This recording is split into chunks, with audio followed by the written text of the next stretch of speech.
show, Tuesday, November 30th. Armani and Edwards, The Bottom Line, Woodward Sports Network. Brian Armani, Braylon Edwards, Stan Edwards today. Braylon, how are you, my friend? Good afternoon to you. Good afternoon to you guys as well. Check this out. Tiger Woods talks for the first time in 10 months.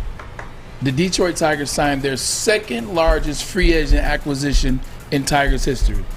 Michigan beats Ohio State for the first time since Barack Obama was in his first term. The Lions, oh, what a shocker, are 0-10-1. Guess what? Neither one of those are the number one headline today. We got a hell of a show based on that. Big show today. That's why we have Stan Edwards in the house. How you doing, Mr. Edwards? I'm doing fine, and I have not had any leftover Thanksgiving dinner. Yeah, and even if you did, yesterday was the day to get rid of it. You got to throw it away. You don't want that white meat sitting all over the place, that turkey get all moldy in your refrigerator, all that stuff. Way to paint a picture for y'all. Tom Mazaway, I say good afternoon to you, my friend. Hey, guys, what a day, man. What a great weekend. What a great show we had yesterday. All the great YouTube views we had yesterday. We'll see if we can bring it back. We're going to get more today because we got Tuesdays with Stan. It's my favorite day of the week. There you go. Sounds like a little pressure. Let's do it. Right. Big day yesterday, and we want to thank everybody that tuned in on YouTube, our Woodward Sports channel on YouTube. We certainly appreciate that. We're trying to drive everybody there. It's a great studio here, a lot of visual things to see, and we hope you're having fun with us. Yes, we will talk plenty of Tigers in hour number 2 of the program. Tony Paul will join us, sports writer at the Detroit News. Tigers signed Javier Baez to a 6-year, $140 million deal. Big money there, and it appears now that they would be out on the Carlos Correa situation. And look, this cat's going to get upwards of $350, $385 million. I never thought that was going to happen. I'm excited it didn't happen. And I talked about that because by not paying that 350, 360, 370, whatever that tagline is going to be, it gives you a chance to get a really good shortstop, one that has been NL MVP twice and finished runner-up once as well in 2018. You get him at 140. And then you're able to go and still add some more pieces to the puzzle, still add some more players, add some pitchers. Relief pitching has always been a thing in Detroit that has held us back from that World Series. So I'm excited that you got such a great player in Javier Baez and you still have money to play with. Baseball heavy in hour number 2. Of course, we'll get to the Michigan Wolverines, an 11-point favorite in the Big Ten championship game against Iowa on Saturday night in Indianapolis. Big win over over Ohio State. We'll get Stan's thoughts on that. But, guys, I want to start with what's happening in college football in terms of coaching now. Stan, we see Brian Kelly at a recruit's house last night recruiting for Notre Dame when the news breaks that he is leaving Notre Dame to become the next head coach of the LSU Tigers. Go Tigers. Just kind of really sent shockwaves throughout college football. I didn't see this one coming. I did not, but looking at the numbers, when you look in, you guys may talk about it as well. I've already talked about it. What Lincoln Riley got to go to USC. $11 million. I think, my personal opinion, that Brian Kelly should get more. Mm-hmm. Lincoln Riley's a better offensive mind. Brian Kelly is a better overall head coach. So being caught at a recruit's house, there was a story similar to that with Butch Jones when he was at Cincinnati. He was at a recruiting event. His cell phone went off. He excused himself for the table at the dinner with the recruits, and he never came back. And the next morning, he was at a press conference saying, hey, I remember that. I'm the new coach of Tennessee Volunteers. He didn't even finish dinner? No, he didn't even finish dinner. So what's happening in college football right now, I hearken back to, and I don't like to play this card often, don't get mad at the kids when they don't play in the bowl game. When you got guys who are skipping bowl games, to be prepared for the draft or not get hurt for the NFL, make sure you hold the coaches in college football to the same standard. I think Brian Kelly will do very well at LSU for 2 reasons. The number 2 reason is he's a good football coach. Mm-hmm. The number 1 reason is Nick Saban got 2 years tops, and he'll be gone. And you look at the last 3 head coaches at LSU, all of them won national championships. So that's what Brian Kelly has to do at LSU. Braylon, I'll come to you with this because we talked about this. It's not our money. Why do we care how much money Mel Tucker makes and all that stuff? And this is not about Mel Tucker. Right. But what this is about is Mel Tucker's contract, in my opinion, sent shockwaves throughout college football. It did. If you're a college football coach that's done anything, and you see a guy that was 3 wins above 500 in his second year at Michigan State, get $95 million over 10 years. If you're Brian Kelly, you're the all-time winningest coach at Notre Dame. You've led your team to 3 or 4 college football playoff appearances. You're knocking on Jack Swarbrick's door and you're saying, where's my raise? If he's worth 9.5, I'm at least worth 9.6. So I think that's what we're seeing now. Yeah, 100%. Now you can look at the people that constructed the deal for Mel Tucker, and you can look and say, hey, you know what? They may have gotten a discount. They may have gotten a discount in terms of giving them that 10 for 95 because the numbers are only going to keep going up. Because now you look at Michigan. What's Jim Harbaugh going to get? What's Jim Harbaugh going to get? He took his time. He said, you know what? You guys are absolutely right. I haven't done what I was come here to do. You know what?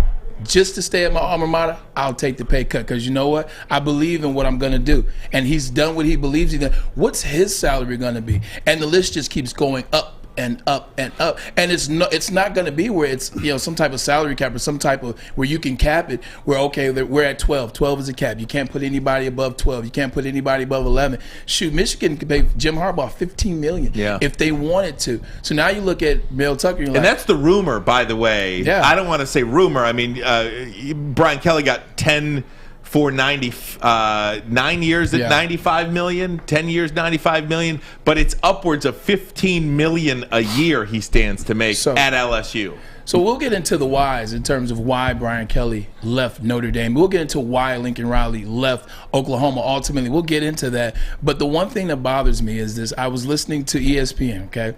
And Mike Greenberg, who I love. I think Green is exceptional. Green is exceptional at what he does, man. I love what he does. He said he doesn't feel so bad anymore because the players have the portal. And the players have the ability to leave whenever they want to. And I had to take a step back and I said, you know what? That's not right. You know why that's not right? All Americans don't leave in the middle of the season, especially when their team has a chance to potentially make it to the playoffs. Like the players that transfer, they don't start, they got hurt, or they're about to graduate and they hear the knocking on the door, i.e. Jalen Hurts leaving for Oklahoma because Tua had taken over at Alabama. This individual, Brian Kelly, who's a great coach, like Dad said, he's leaving a team that could potentially be in the playoffs in the middle of the year, in the middle of the night. He sent them a text message. Sent them a text message saying, hey, sorry you guys had to find out this way. I'll be back tomorrow to talk to you guys in the morning. You guys, Brian Kelly walked in those guys' living room, talked to their parents, told them I will protect you guys, I will lead you guys. And I get it. You got to go where the deal's going to be good. You got to go what's good for the family, what's good for you. I understand all that, and I applaud you, and I implore you to do so. But the way in which you do it, it resonates. It resonates. It says a lot about who you are. Maz? Here's the kicker, guys. The NFL has a rule. There's no talking during the playoffs. No coaching talk during the playoffs. Although you don't screw with the Super Bowl. College football has to come up with a new way of doing this. Early admissions, that can't happen anymore. That can't happen as far as college athletics go. That's what do you mean early admissions? For the players? That's why these coaches have to go. Because Notre Dame, LSU called Brian Kelly. It's like, you got 24 hours to tell us if you want this job. If not, we're going here. So he's got 24 hours to talk to his wife, his family, and a couple of his close friends, and then make a decision. These coaches have no choice. If they're going to take the job, you've got to, unfortunately, screw the pooch and miss the last game of the year and a run into the playoffs. Because the playoffs not going to be a Final Four. It's going to be 8, 16 teams going forward. This has to change going forward. I agree with you 100%. The only thing that I would ask is, you have something on each team. It's called captains. You have some captains. I would encourage them to talk to their captains at least. Like, you're going to call your best friend. You're going to talk to your wife. You're going to talk to your kids. Like, add the captains into that conversation. So at least when you don't have to send this text out in the middle of the night to say, hey, guys, I'm sorry. I'll be back in the morning to talk. I don't want to talk to you now. Like when you had that 24 hours, soon as it happens, talk to those 4 captains or 2 captains or 3 captains and say, hey, look, this was on the table. LSU has offered me this. USC has offered me this, and they're giving me time. Like, this is what I'm thinking. I want to include you guys into this decision because you are my captains. I do believe in you. I did come into your living room, and I picked you from whatever high school you were in, whatever town you're in. I picked you. I hand chose you. I want you in the decision. Just do that, and I'm fine. But he's not gonna. When it comes down to it, you don't care what they say. You care what your wife and your kids and your relatives tell you. Yeah, to that point, on the way over to the studio, I'm talking to a business associate of mine named Gary Mcguire, played at University of Houston. He's from Port Arthur, Texas. Shout out to Gary. He was on the phone earlier today with Joe Washington, Silver Shoes Joe, the famed running back from Oklahoma. And Colts. And the Oklahoma faithful, they have an issue with Lincoln Riley. It's like, whoa, Oklahoma's a destination. We're a blue blood program. You don't leave Oklahoma. And what I told Gary was, it's not about how many wins and the historic nature of Oklahoma. It's about wife shopping at Rodeo Drive, having you whether you shop on Rodeo Drive or in Norman, Oklahoma. You whether wake up in Norman, Oklahoma or on Sunset Strip in the drop top, whatever you're going to drive. So I think it was lifestyle that caused Lincoln Riley to leave Norman, Oklahoma. And it's easier in the Pac-12 than it is in the SEC. I would say. That's part of what I'm going to say in terms of when we talk about Lincoln Riley and why I left him. Shoot, I can get into it the next segment. That's not what I'm saying. And I wasn't saying necessarily when you talk to your captains, you're having them in the conversation so that they can help you with the decision. You've already made your mind up. Right. I'm just saying you tell your captains, so at least when it comes out, like what if it came out that, hey, you know what? That's good. Brian Kelly talked to his captains as well as, so that's respect. Exactly. How about start here, though? Yeah. How about cancel the recruiting trip that you're on? How about, the captains are nice. Cancel. He might have been recruiting for LSU. Yeah, that's very true. And that kid might now be going to LSU. LSU. That's right. Oklahoma's got 4 kids doing so now going to USC. No doubt. Guys, we'll get into all that. Want to touch on Lincoln Riley. And eventually the conversation has to get here, and it's got to go back to a topic that we did last week. And that's in terms of, is college now the preferred coaching destination? Wow. If you're Dan Campbell making $4 million a year, getting your teeth kicked in for the Detroit Lions, wouldn't you want to go make $10 million, have use of the private jets and all that stuff? No matter if it's college or NFL, you still got to know what you're doing. The coach of the Dallas Cowboys makes $4 million a year, guys. The Dallas freaking Cowboys. You don't think he could go make $10 million a year? What's he making off the field? I disagree with you. You don't have to know what you're doing. You can still get a college job. There's far too many coaches that have gotten jobs that had no idea what they were doing. Such as in life. Ermani and Edwards. What Sports Network, the bottom line. It's that time of the year again. Time for our second annual Stuff a Studio with Woodward Sports. Last year, Metro Detroit came together to help make the largest single toy donation in Mott Children's Hospital history. This year, we make it even bigger. Stuff a Studio is happening December 13th through the 17th at the Woodward Sports Studios in Birmingham. The children in Mott Children's Hospital fight so hard all year. Now it's up to all of us to help bring a smile to their faces. So while you're out holiday shopping, make sure you pick up an extra toy or two and help us spread some love to Metro Detroit this season. We look forward to seeing you December 13th through the 17th as we stuff our studio with Woodward Sports and Meyer. Woodward Sports Network, let's go! Ho, ho, ho, ho.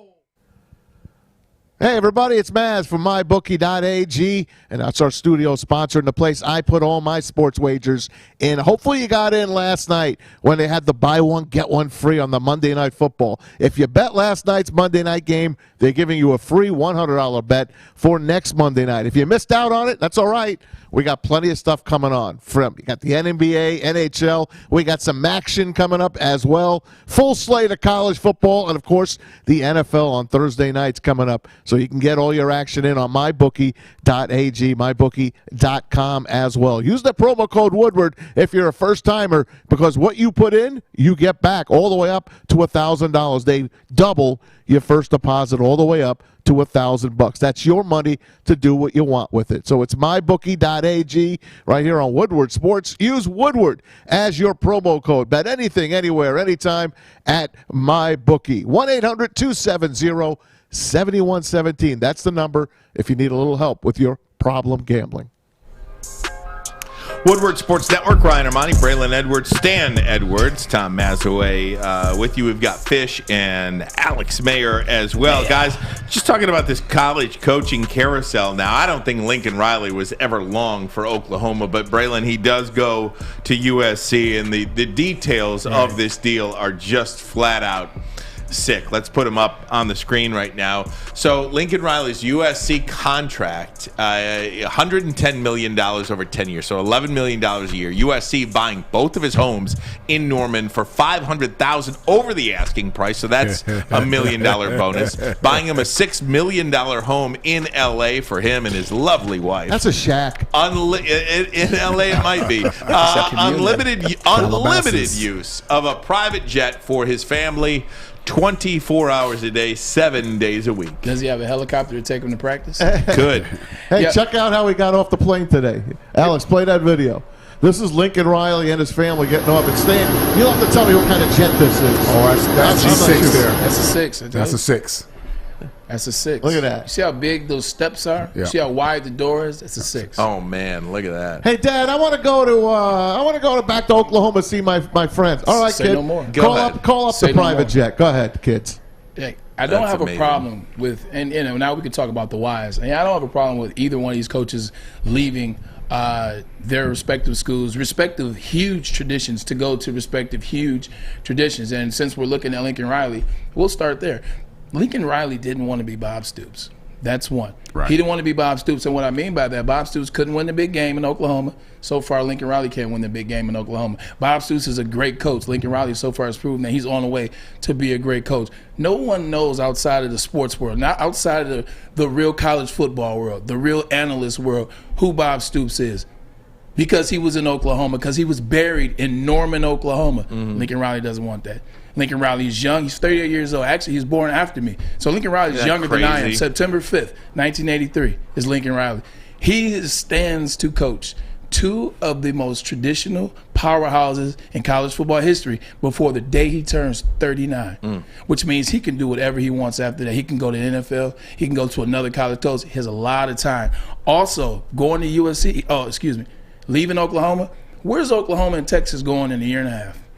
They're going to the SEC. Lincoln didn't want those problems. Lincoln's like, you know what? Let me get the hell out of here. Also, Oklahoma is a large source of talent that goes to USC. Also, USC, they have all that California talent. Also, like you talked about, his wife can go on Rodeo Drive. They're giving him all this money. It's the deal that he made. It's a no-brainer, and he could be the individual that can turn that program around. Because when he walks into a living room, what can he say? I've been to the college football playoffs 3 times.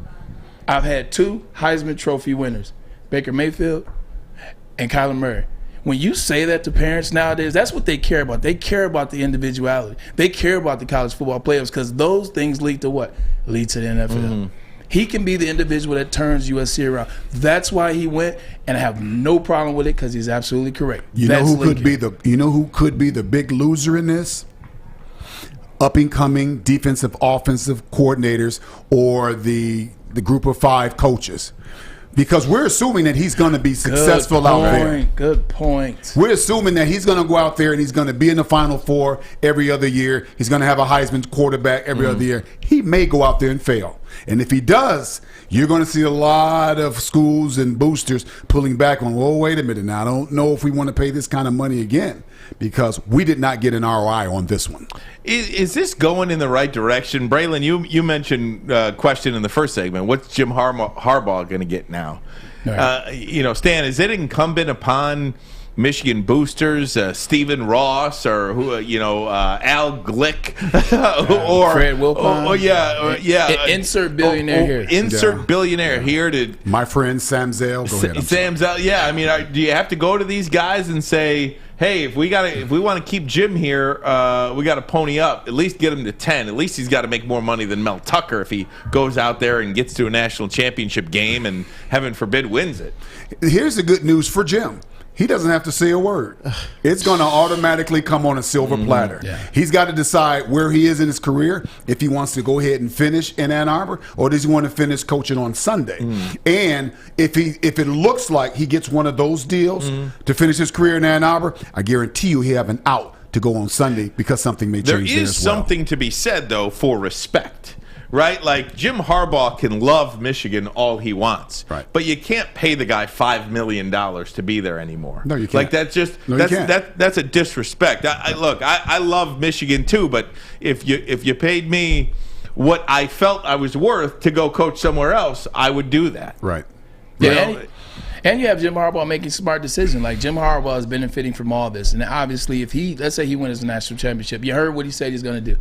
He's going to donate all his incentives from this year back to the athletic department, which is smart. A lot of athletic department individuals lost their job last year due to COVID cutbacks, setbacks. They lost their job. Their play was docked. So he's going to donate all of that. He's doing all the right things in all the right times. And like Dad said, you can, as the salaries go up, you get to $9 million, get to $10 million, get to $11 million. If you're not happy in 3 years, you can be like, well, you know what? I think I might go coach in the NFL. Hey, fellas. He's talking about go to the league. Come on, we need some more money. He can up it again if he wanted to. If he was that type of guy, like, you know what? Somebody just got paid 16. I want to be at 16. So you know what? I'm thinking about going to the NFL. Right. We got to find some more money for him. They could go to the NFL, but we've said it. The destination now is college. He's ahead of the game. He's already made $9 million a year for so many years already. He took a step down because he bet on himself, and he won. So now they're going to pay him. They're going to pay him at least what Mel Tucker's getting. And by the way, congrats to Mel Tucker, named Big Ten Coach of the Year today. That's some BS. Over Jim Harbaugh. That's BS. So that's BS. I just want to say Mel Tucker and Braylon and I were talking about it in the back. How does Mel Tucker win over Jim Harbaugh? I think he won it in the snow game. If he loses the Penn State game, Jim Harbaugh, I think, is Coach of the Year in the Big Ten. Neither one of those guys had high expectations from the media and the public because of what they did last year. Especially Michigan State. I will give you that. Especially Michigan State, based on what they did. Although Tucker did beat Michigan. They lost one game in the Big Ten, and it was to a team that was ranked in the top 10 damn near all year, and that was Michigan State. And then they beat Ohio State, which is a team that many thought was on a collision course with Georgia in a shootout in the national championship in Indianapolis. And they beat Ryan Day. They beat Ohio State. They beat the impossible team, the impossible goal for Michigan. They beat them and only lost one Big Ten game. I don't understand how Mel Tucker wins it over Harbaugh. I just don't understand that. I think he's deserving maybe of a runner-up. I mean, of definitely a runner-up in a close finish. But I don't think he should have won it over Harbaugh. This is a year that they could have had two Big Ten Coaches of the Year or co-Big Ten Coaches of the Year. I don't think they've ever done that before. I'm good with that. I think this was a year that it lined up that there could have been. You're going to argue if you're Michigan and a Michigan State fan either way. Rightfully so. But I think this year they both could have been co-winners for that. I guess I understand why Mel Tucker won, but I'm with you. That's Jim Harbaugh's trophy. Is college football a better job than the NFL now? I want to ask you guys that. We'll get some salaries as well of current NFL coaches. We'll do that as well. Armani and Edwards on a Tuesday. Woodward Sports Network, the bottom line. Fellas, football season is here. It's time to make your grooming experience easy like Sunday morning. Get to Lady Jane's Haircuts for Men. Walk in, relax, watch your favorite team play, and before you know it, your hair will be game ready. Get to Lady Jane's, open 10 to 8, 7 days a week. Walk in anytime. It's wicked awesome. Make sure you download the Woodward Sports app in the App Store and the Google Play Store today. Take Woodward Sports with you wherever you go and listen live on your phone or mobile device.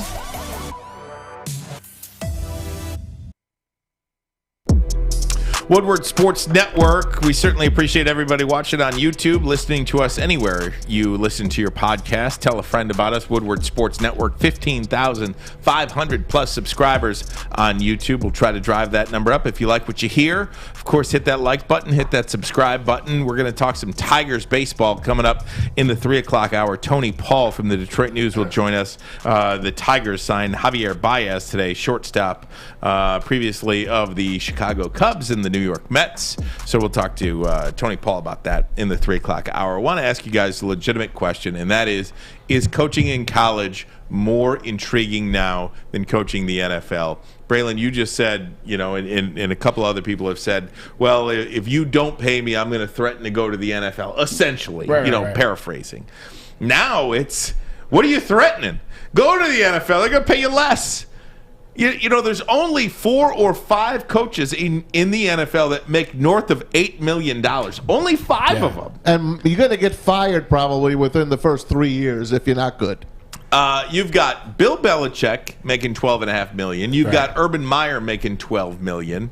Mike Tomlin makes $8 million. Those are just some of the names now. I mean, Mike Vrabel, Dan Campbell, Mike McCarthy. Those guys don't come close to that. Yeah, essentially, you're 100% correct. They don't come close to that, and they are making more money now, with the exception of Bill Belichick and Urban Meyer. These guys are getting paid in the college level much more than they're getting in the NFL. But the threat is, if you're a coach like Jim Harbaugh, let's say he wins this year, or what he's done this year. Let's say, Mel Tucker, let's say Mike Gundy, let's say Lincoln, and you guys get what I'm talking about, those guys. If you threaten, they're not looking at you as, oh, well, in the NFL, they're not making that much money, so you go ahead and leave. If you leave, you're messing up the fabric of what that program is.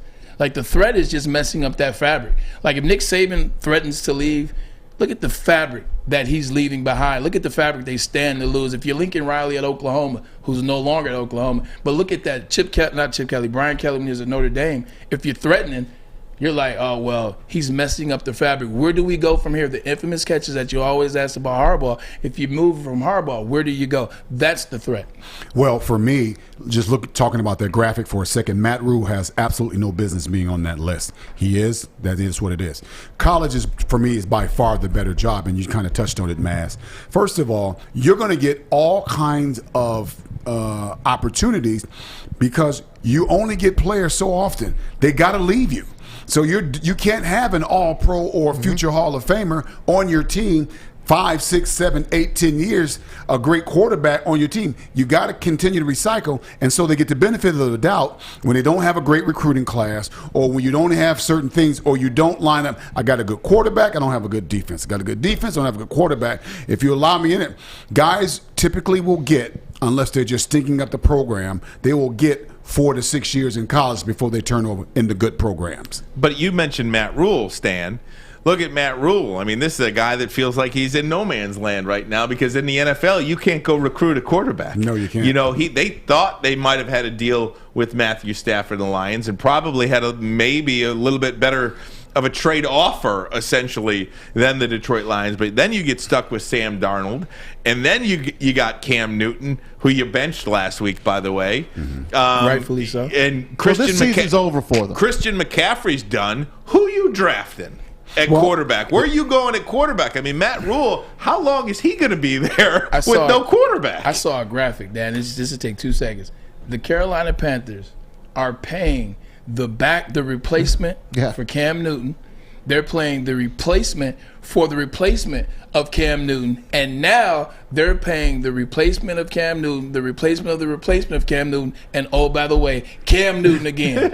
Yeah, that makes no sense at all. See, in college, you don't have a 53-man roster, maybe 12 or so just for on practice squad and injured reserve. Injured reserve, they can't help you. I mean, you got the 85, but you can hide players too that are not on scholarships as preferred walker now. So in the NFL, when you lose a top-notch player, your season's done. Yeah. It's just like what count is over. If you lose Aaron Rodgers, you're done. Yep. If you lose Tom Brady, that counted out was next year. In college football, you have an opportunity to have really good backups, and that allows you to kind of hang around a little bit longer, which is why I think college jobs is a little bit better than NFL. On the other side, guys, and I got 2 NFL pros up here. The NFL it's the NFL. It's the pinnacle. It's 32 jobs. It is. I'm the best. I'm one of the best coaches in the world. For 3 years. For 3 years, if you don't make it. Yes. Dan Campbell's got his shot now, and right now it's not looking good. By next year, if this continues, he's not going to make 3 years. But you made the NFL. you could always go get a college gig, but you made the NFL. To me, the NFL it's the be-all, end-all. As a sports fan, as a guy, if I wanted to get a job, if I wanted to start my life again and have an opportunity to work, I want to work in the NFL. And it depends on where you are in your life and your family. Do you have small kids? Do you like living in a certain area, or do you like moving? Because the thing about in college, you bounce around all the time. Yeah. Now in the pros, if you get a chance to get a good program and that only happens, it's like 3 to 4 coaches in the league every year that are not going to get fired. Everybody else, they're on a short leash. Yeah, I mean, I think I agree with you, man. I think you coming from like the fan point of view and nostalgia point of view. Which is great. Like I love that about you because it makes me remember why I fell in love with sports. Yeah. It makes me why I want to be like my dad and play football because of individuals like yourself. So no, I really appreciate it. I just think with like a guy like Mike Gundy. Mike Gundy's been at Oklahoma State 12, 13 years. No one knows him. Like he's not creating any waves except for twice. He's not creating any waves. Like he's down there. He's making $7 million. He's winning his 10 games a year, every other game. He's doing that. Nobody knows about him. He's not ruffling any feathers. He's okay. Guy like Dan Campbell. Dan Campbell is on a terrible Detroit Lions team, and he looks like a coach that doesn't know what he's doing. And everybody has seen that around the country. So now, can he just go and knock on somebody's college door and say, hey, I'm done with the NFL. Hey, man, I coached in the NFL. Let me get a job. They can be like, I saw that. I don't know. You don't think Dan Campbell could go knock on, I know Mike Stoops is there, but you don't think he can go knock on Kentucky's door or Arkansas? He could. I was just saying like the public scrutiny. Yeah. I guess that's where I was. Hey, there's one thief in college football. You mentioned. That's a couple. The number one guy resides. Lane Kiffin? No, it's you're playing him this week. Oh, James Franklin. No, it's Kirk Ferentz. Oh my God! All right? He is a huge thief. He's a thief. Now I heard Neil earlier today on Big D Energy. I already knew he was a thief. I didn't know this. He gets a bonus every time a coach gets paid. And not only that, if he wins 6 games, even if it's against Wayne State, if you get 6 wins, he gets a bonus. This guy he's Jesse James. Yes, he is. He's Jesse James. Yes, he is. And no, he's never going to get fired. No, he's not. He can lose by 40 this week. Yeah. And you know what? He'll get a raise because he made it. A bonus. Yeah. And ironically, maybe about 3 years ago now, it's pre-pandemic for sure, where his buyout was so high, he had 2 or 3 really bad years. And his buyout's so high. And then he came after that. He said, I've been revigorated. I'm really into coaching football again. I'm like, dude, you're making all that money. What were you doing before? But he knew that he was Teflon Don. He could do whatever he wanted to. Did he get in trouble too, saying some things or following the wrong people? I mean, that guy, I don't know what the heck. No, you're right. You're spot on with him. And many people would think that Jim Harbaugh was stealing for years, making $9 million. I do want to make mention, and Braylon, you did earlier, what a great gesture it is, in my opinion, to give. And Jim Harbaugh stands to earn about $3.5 million if he wins the national championship game. Won $500,000 for winning the Big Ten East. Will win $1 million if he wins the game on Saturday against Iowa. He got played out of $50,000. Another $500,000 if they make it to the college football playoff. So you got about $1.5 million riding on this game Saturday alone. Yeah. I went back because it's all public information. I went back and looked at the Michigan Athletic Department last year in 2020, 2021. 362 employees in the Michigan Athletic Department. 218 of them made less than $75,000. Oh, wow. So that is a significant chunk of change. If Michigan wins the national championship, you're talking about $3.4 million divided by, let's say, 360 just for the math. You're talking about $9,800, $9,900 for these employees of the Michigan Athletic Department. I think that is a solid gesture. Yeah. It also helps that he knows he's getting a raise. Yeah, right. Of course. But, hey, $3.5 million is $3.5 million. I know it is. I know. Not to mention, there were a lot of individuals that did lose their jobs. Yeah. Because of COVID. They made a lot of cuts. So I guarantee you, a lot of those individuals that got cut, that no longer with the department, I guarantee you some of that money will be shipped to them as well because this is a part of what happened last year. So I guarantee you, like I said, good job by Jim Harbaugh. Maybe take care and his wife. Maybe take care of some of his former players that may be down on their luck as well. There's a few of them out there, and maybe he could reach out to them as well. Well, you can't give to everybody, but this is a good gesture. Well, what we saw Saturday makes it a good place to be an employee at Michigan, because with Ward Manuel being the athletic director and Michigan being who they are in the business world and in the sports world, those things that were missing before, they'll get made up because it's Michigan. It's just like the video that comes on before the game. We are Michigan. It'll be taken care of. And we'll go there next. Michigan beats Ohio State. We'll get Stan's take on that. We're in the Block M today. Michigan will be in Indianapolis for the first time as the Big Ten East representative.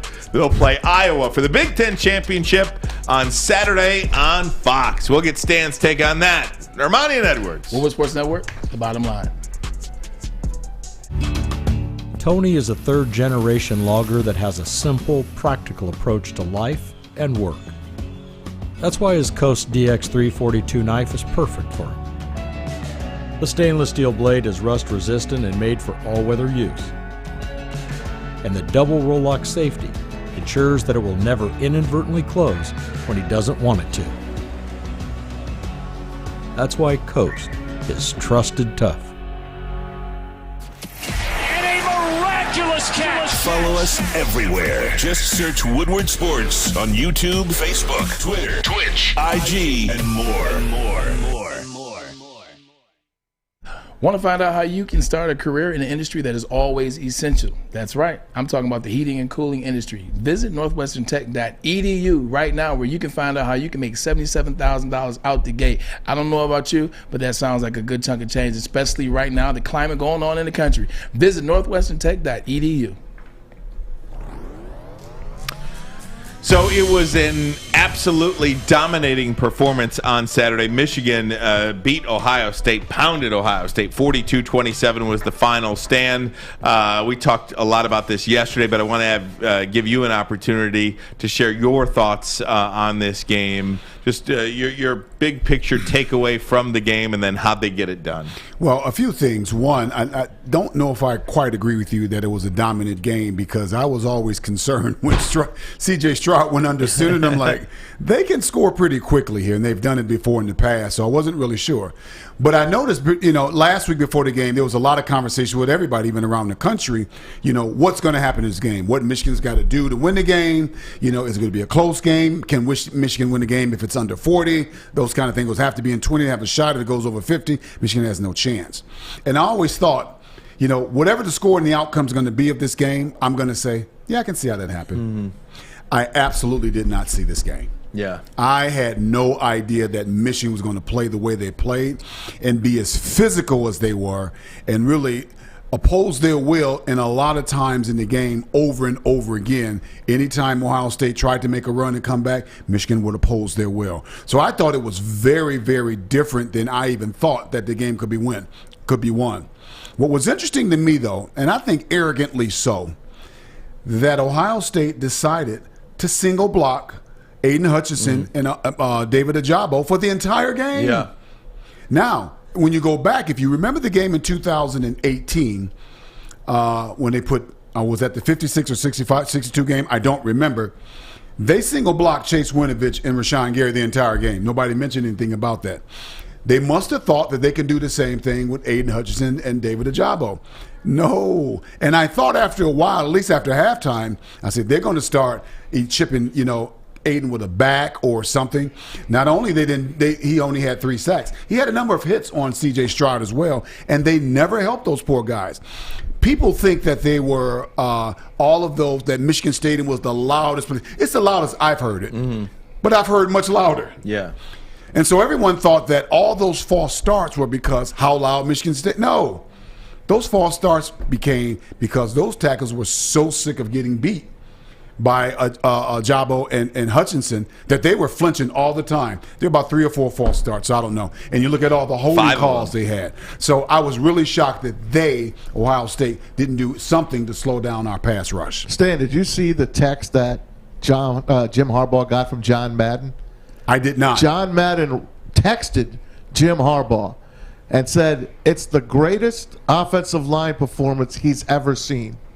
That's what John Madden Wow. wrote to Wow. Jim Harbaugh, who passed it on to his offensive line coach. And that's really, Braylon, to me, one of the things. I've got the game on my DVR and I watch it for 5 minutes, a little bit here, I got it on a mine. little bit there in my It's free staying time. on mine. It is just one of those things. It was like bully ball out there on the offensive line. I mean, they were just blowing them off the ball. Yeah, that was one thing that Michigan, stood to improve, and that's the way in which they held the offensive line and the defensive line in the trenches in the past years. They haven't been good in the trenches. They've been getting pushed around in terms of the Ohio State game, in terms of when Penn State beat them, in terms of when Wisconsin beat them, over the Jim Harbaugh's tenure. They got back to that. They took their time with it. They've been enforcing that. Like when you think of Michigan, and I had this conversation with Tiki and Turney, by the way, the BT Express told me to tell you what's up over there, Maz. I tried to watch that last night. They had tennis on CBS Sports Network, man. I was like, dang. He told me to tell you what's up, and Tiki told me to tell you what's up. Oh, Ryan. what's up, Tiki? Tiki and Turney, baby. But when I talked to that, I said, hey, Tiki, when you were in school, what do you remember about Michigan? He said, man, the big guys up front. He said whether it was John Jansen, whether it was Steve Hutchinson, whether it was Backus, whether it was Mo Williams from Detroit Elliott. Pershing, whether it was Jumbo Elliott, whether it was John Jansen of 97 won the ticket, whether it was those guys, and then you remember running backs, and then you remember the defensive linemen, and the list goes on in terms of what you remember. That's what Michigan identity was. Michigan got back to with their identity this season, and especially this game. That defensive line for Michigan, they punked that offensive line for Ohio State. Absolutely. Like Dad said, they didn't want anymore. They were jumping out of their stands because they were trying to get prepared. Like legitimately. And then on the flip side, on the defensive line, they didn't want anymore. They were waving that white flag because Hayes, Keegan, Zastin, Jesus Christ, these guys were destroying them. Like literally. Sometimes Hassan Haskins, he was just following those guys and leaning forward and getting 7 yards. And in leaning forward and getting those 7 and 6, he's like, oh, wait, my feet are still going, and here's a hole. I saw a couple runs where it wasn't like a sign like boom, boom, boom, boom, choo, choo, and hit it. He kind of was just leaning on these guys, and then slowly but surely the D-line was falling on the ground, and he's like, oh, I guess I can go this way. They got back to the identity that Michigan's had since before my dad got there. You can go back to Reggie McKenzie. You can go back to Dan Dierdorf and Brandy. This is what Michigan football has been. And they got back to it, and God darn, it felt good to How watch. many third downs did they have in the second half? Two. A third and one and a third and two. And it's interesting what's for me is I think it's kind of obvious if you think about who the heroes were, not only for that game, but for the entire year. You start with Aiden Hutchinson. You can probably go with Hassan. Ajabo. Ajabo. Hassan Haskins. And Cade McNamara. He caught a lot of flack. His team is number 2 in the nation, and they've only lost one game. But when you think about unsung heroes, here's the unsung heroes for me. Number 3 unsung hero on that team is Josh Gaddis. He caught a lot of flack early, and he called an outstanding game. Perfect game. I mean, he kept them off balance. I wasn't sure what they were going to do. And so maybe the flack he caught early, maybe he knew something more than what we did, is that I'm not ready to show this yet. We're playing for the last game. The number 2 guy is Sharon Moore, the offensive line coach. Yeah. The guy who had not coached that position before. I was just going to say, did he move there? He's the only one Jim kept. He's the only one Jim kept. Moved the tight end from tight end coaching in and had the best offensive line in the country. And the number 1 unsung hero for the University of Michigan is Jim Harbaugh. How many people are man enough with the kind of success that he's had in the past, with the kind of notoriety he has as a coach, to say, this is not about me or it's going to be done my way. I have to find a way to bring in a defensive coordinator who has never been a coordinator before, to take a guy, move him to the offensive line coach who had never been offensive line coach before with these kind of results. Dad, I agree with you 100%. I'm going to just throw one player in there. That was the coach's unsung, or maybe that's the team unsung. I'll take that. One player that we didn't talk about, and it's funny you're talking about unsungs because I wrote this down for today's show. No one talked about Jake Moody. If you look at Jake Moody, totally Jake Moody's missed. God bless. Jake Moody's missed 2 kicks all season. Wow. He hasn't missed 1 extra point all year. Just think of that Penn State game if he would have botched one. What about the Nebraska game? If he would have botched one. Think about the Ohio State game, and the list goes on. That Nebraska game was Jake everything. Moody stood in there tall and strong the whole season. He's a pro kicker. He's definitely a pro kicker. Wanted to give Jake Modi some love. And he's from Northville. Yes, There you absolutely. He'll be in the NFL next year for sure, 100%. Stan, I wanted to ask you, and it's something that we talked about yesterday too, because after the game, what I loved was that Jim Harbaugh, with a smile on his face, said, "This is just the beginning. This is just the beginning." I feel, and I don't want to speak for you, Braylon, but I think we both feel like the tide is turning a little bit in Ann Arbor. Do you believe that the tide is turning in this rivalry in college football? Can Michigan sustain this type of excellence that we've seen now moving forward? Well, for me, I'm not ready to go exactly there yet, but I feel awfully good about it because so many things can happen.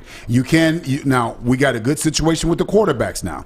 We got, JJ will be coming in with some experience. K will be a lot older. I expect him to be the quarterback next year. We're going to lose, I believe, 2 of the top defensive pass rushers in college football. Being the top 10 of the draft. Yep. I think we're going to lose a power back, And so can we replace those guys and still keep it moving? That's going to be the question. So the Alabamas, the Clemson, the LSUs, they have stockpiled players for a long time. Now, nobody was trying to stockpile Hassan Haskins. He was only a 3-star. Right. But when you got a running back coach like Mike Hart, who made a heck of a difference, because I don't think they even lost a fumble this year. Nope. And Great so point. I thought I saw another statistic where Hassan Haskins didn't get stopped in the backfield this year. And so when you have that kind of production, can you replace a guy like that next year? So I think we're heading in that right direction. I still want to be in the wait-and-see mode. I agree with you, wanting to wait, wanting to see. You're kind of you're relaxed. You're reserved. You're like, hey, I appreciate what they're doing. I respect it. But still a little reserved. One thing you got to add to that. Let me share this with you. You guys appreciate that. Let's walk down there to the cows. Let's not run down there. That's what the Father Bull said. You can go ahead and say that now. Well, some people know that joke, but go ahead. Yeah, that's real. The one thing add to what you just said, just a little bit just added to it, is what are the 2 highest rated games this year?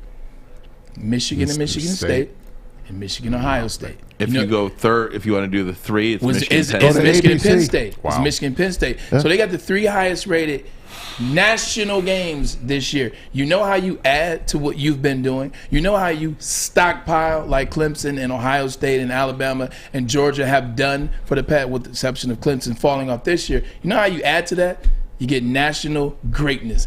All these recruits, these 5 stars, these 4 stars, they saw Michigan handle Ohio State. They saw Michigan come close and get cheated against Michigan State. They saw Michigan fight at the end to beat Penn State. That's how you also stockpile the recruiting. Oh, these recruits were watching, and they saw it, and so did their parents. That's how you stockpile. These recruits were at the game probably, because don't you bring recruits to on both the game? sidelines? Whoever was at that game on Saturday is going to go to Ann Arbor.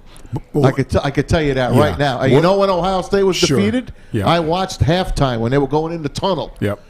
Just look at those kids' faces that were wearing the scarlet and gray. And what I'm finally comfortable with in Michigan is now we have brought in a lot of 5 stars in the past that hadn't panned out.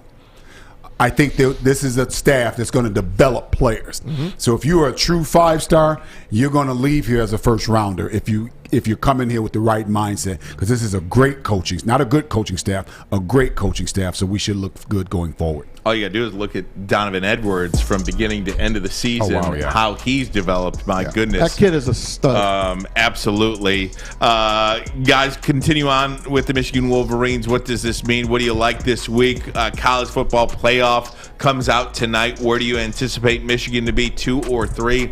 Is that important? Because if Georgia loses, Michigan is set up to be the #1 team in the country as they head to the college football playoff, if in fact they get by the Iowa Hawkeyes. We got to get Stan on Dan Campbell and the Lions. I just want his opinion. We can get that too. 2 timeouts in a row. Yeah. 3rd and 32. We can get that too. Armani and Edwards. Woodward Sports Network, the bottom line. I'm looking to bring on another HVAC tech right now. We're recruiting 5 to 10 techs a month. We're looking to grow and expand. Every new tech we hire is from Northwestern Tech. The hands-on training is fantastic. They're always my first call. We love hiring Northwestern Tech grads. They come out trained and ready to work. Our program is only 10 and a half months, and our next classes are starting soon. So why wait? I'm looking to hire Hire a graduate of Northwestern Tech. Northwestern Tech. Northwestern Tech.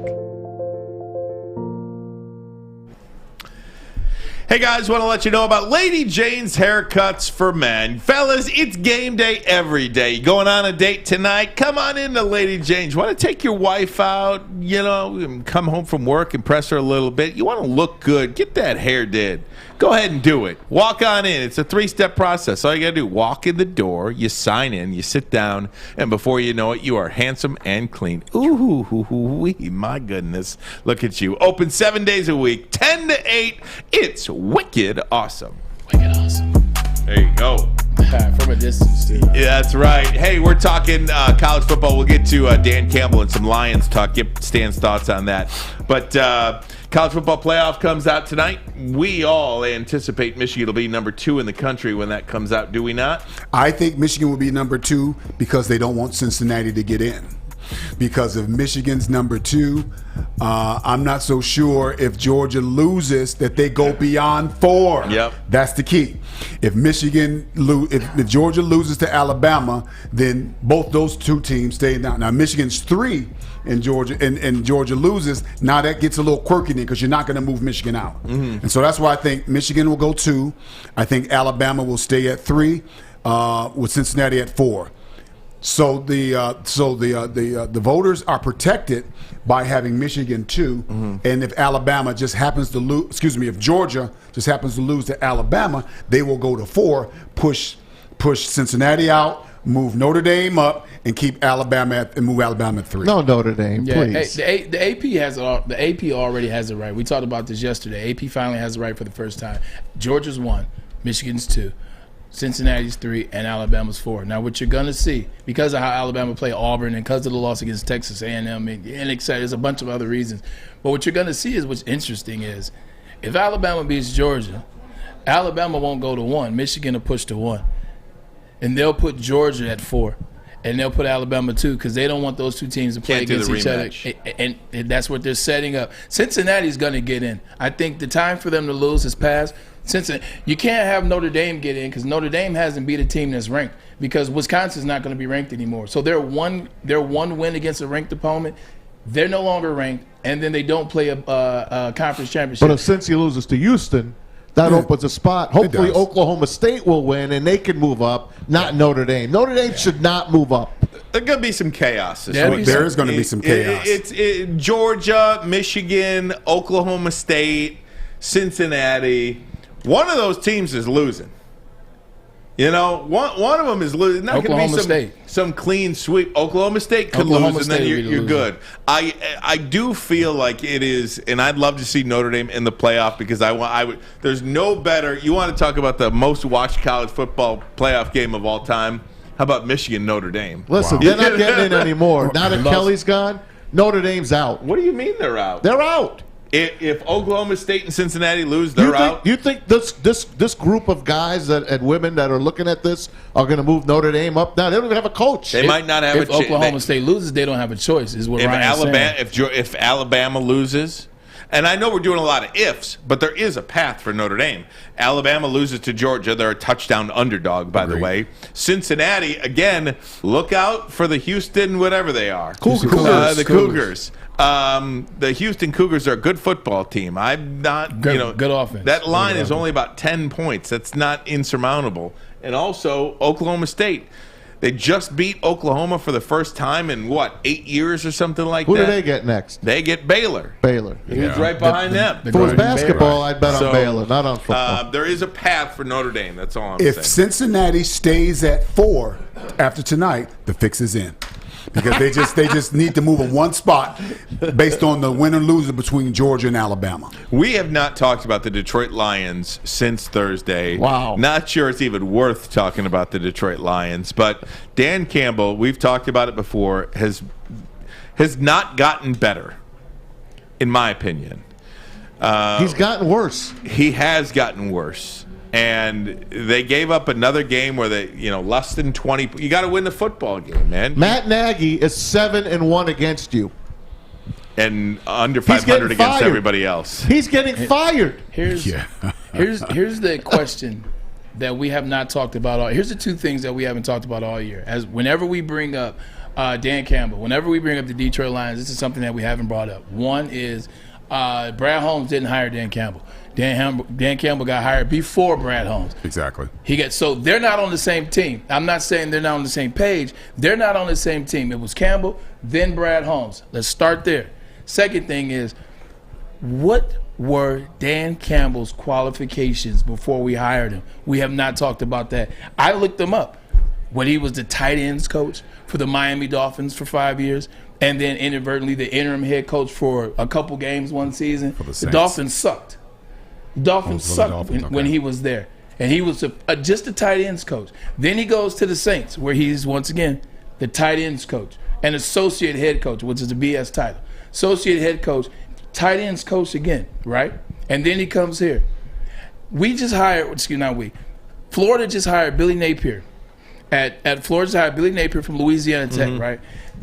I looked at his resume, like, how did Billy Napier get to Florida? Like, trying to figure out, like, his path. And his path was, if I had to look it up, he was under Jimbo Fisher. He was under Nick Saban twice. He coached the quarterbacks. Coordinator, though? That's what I'm getting to. He coached the tight ends, quarterbacks, then coordinator at Georgia, then coordinator again, then wide receivers coach again, then quarterbacks coach again. He legitimately has a path. He went to different teams. He learned different positions, and now you can see the process and why he went to Louisiana. And then he won the Sun Belt in 2020. Then he won 4 back-to-back-to-back West divisions. But you see he has a credential, he has credentials. You see his path. You see he learned. Dan Campbell was a tight ends coach for 10 years with 2 different teams. One of them bums for 5 years, and we made that man the head coach. Yeah, but teams do that, Brad. I mean, what's Sean McVay's? What's his resume? You know, what's the guy? He was Bill Parcells' guy. Offensive Sean coordinator. McVay, Bill Parcells? Not Sean McVay, Sean Payton. My bad. I was going to say Sean McVay's. I'm older than Sean McVay. Sean McVay's you know, what about the guy in Buffalo? Like, Sean McDermott. Sean McDermott. Yeah. McDermott. Like, I mean, these very days, good football coach. Very good football coach. Too many Seans for me. But what I'm saying is, teams now just are throwing a dart at a dartboard. You don't have to you don't have to come up through the ranks anymore. You know what I mean? You roll out of bed, you get a job. It seems like in the NFL. Look, we all said it. The Lions did great. They hired this Kai Campbell, and they hired all these great guys behind him, all these former players. And I watched Aaron Glenn on Thursday when he was screaming for a timeout after he had just called one. The Lions couldn't, after a timeout, they couldn't get set for a Bears offense, which was 3rd and 9. A Bears team that has won 3 games or 4 games. They were nervous that much, and Aaron Glenn is desperately trying to get a timeout, so Dan Campbell's right next to him. He calls the timeout. Your assistant coaches aren't helping Dan Campbell like we thought they were going to help him. They were...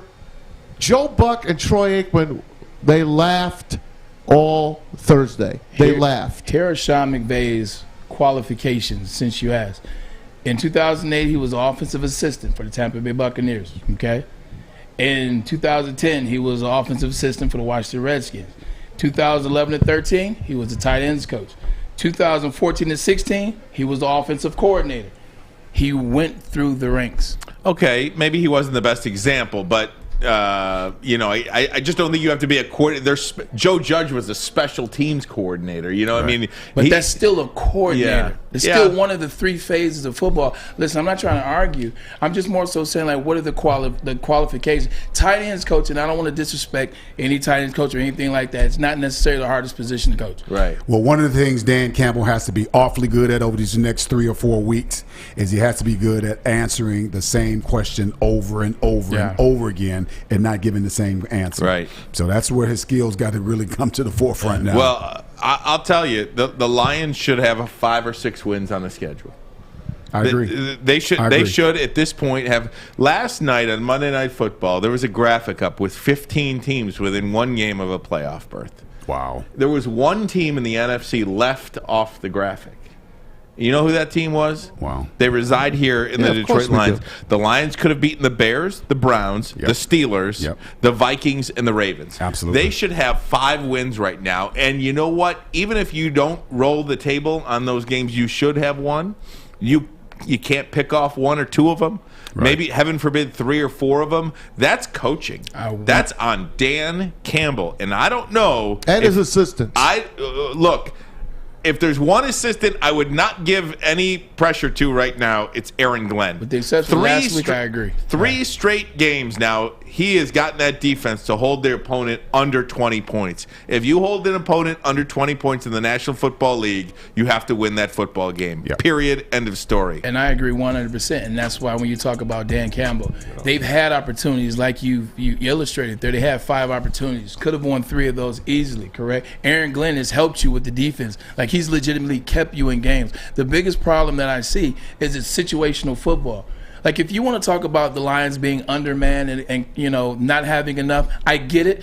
Some of that is correct. They don't have the type of players that most teams have. I get it. Wow. They still were in 5 games. While they lost 3 of those 5 games, and it's not getting better, as you see with back-to-back timeout calls on Thanksgiving. Situational football and calls. That's on Dan Campbell.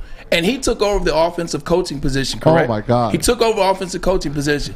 Where have you shown that you have the ability or the skill or the knowledge to do so and be an offensive coach? I mean, granted, you can give the ball to DeAndre Swift, and if Swift doesn't get hurt, that will help you in that game. I will give you that. But you taking over as offensive coordinator when you don't have a track record of knowing an offense, that's a little sketchy to me. On Sunday, when we play the Vikings, it will be 1 year from their last win. 1 year. Wow. And here's the sad part about all of this for me is these first 3 draft picks are going to be so critical now. They have to all start from day 1. Or we're back here talking about the same thing this time next year. No doubt. No doubt about it. Stan, any parting words? No. Yes. Very parting words. Beat Iowa. Beat Iowa, baby. Make sure you're awoke before halftime because I got a feeling that college kids can celebrate a little bit too long. Iowa is gunning for us. Trust me, they will Remember, be ready. Jesse James resides in Iowa. No doubt. His name is Kirk Ferentz. Guys, we'll talk. Thanks, Stan. We certainly appreciate it. Yep. Love talking to you on Tuesdays. We're going to talk to Tony Paul, sports writer at the Detroit News, coming up in about 20 minutes from now. We'll get the latest on the Javier Baez signing for the Detroit Tigers. 6 years, $140 million. We'll do that. Also, I want to stick with some Lions talk if we could. Dan Campbell talked about some criticism and DeAndre Swift's injury. You'll hear from Dan Campbell. You'll do it next. Armani and Edwards. Woodward Sports Network, the bottom line. Hi, I'm David Hall from Hall Financial. With mortgage interest rates unbelievably low, the stakes to find your new home have never been higher. And that's why Hall Financial's exclusive realtor network allows us to connect you with a top-rated realtor in your area, making sure you take on the housing market and win. Hall Financial has earned over 4,000 five-star reviews because of our technology and our commitment to closing your loan fast. 866-CALL-HALL or chat with us online at callhallfirst.com.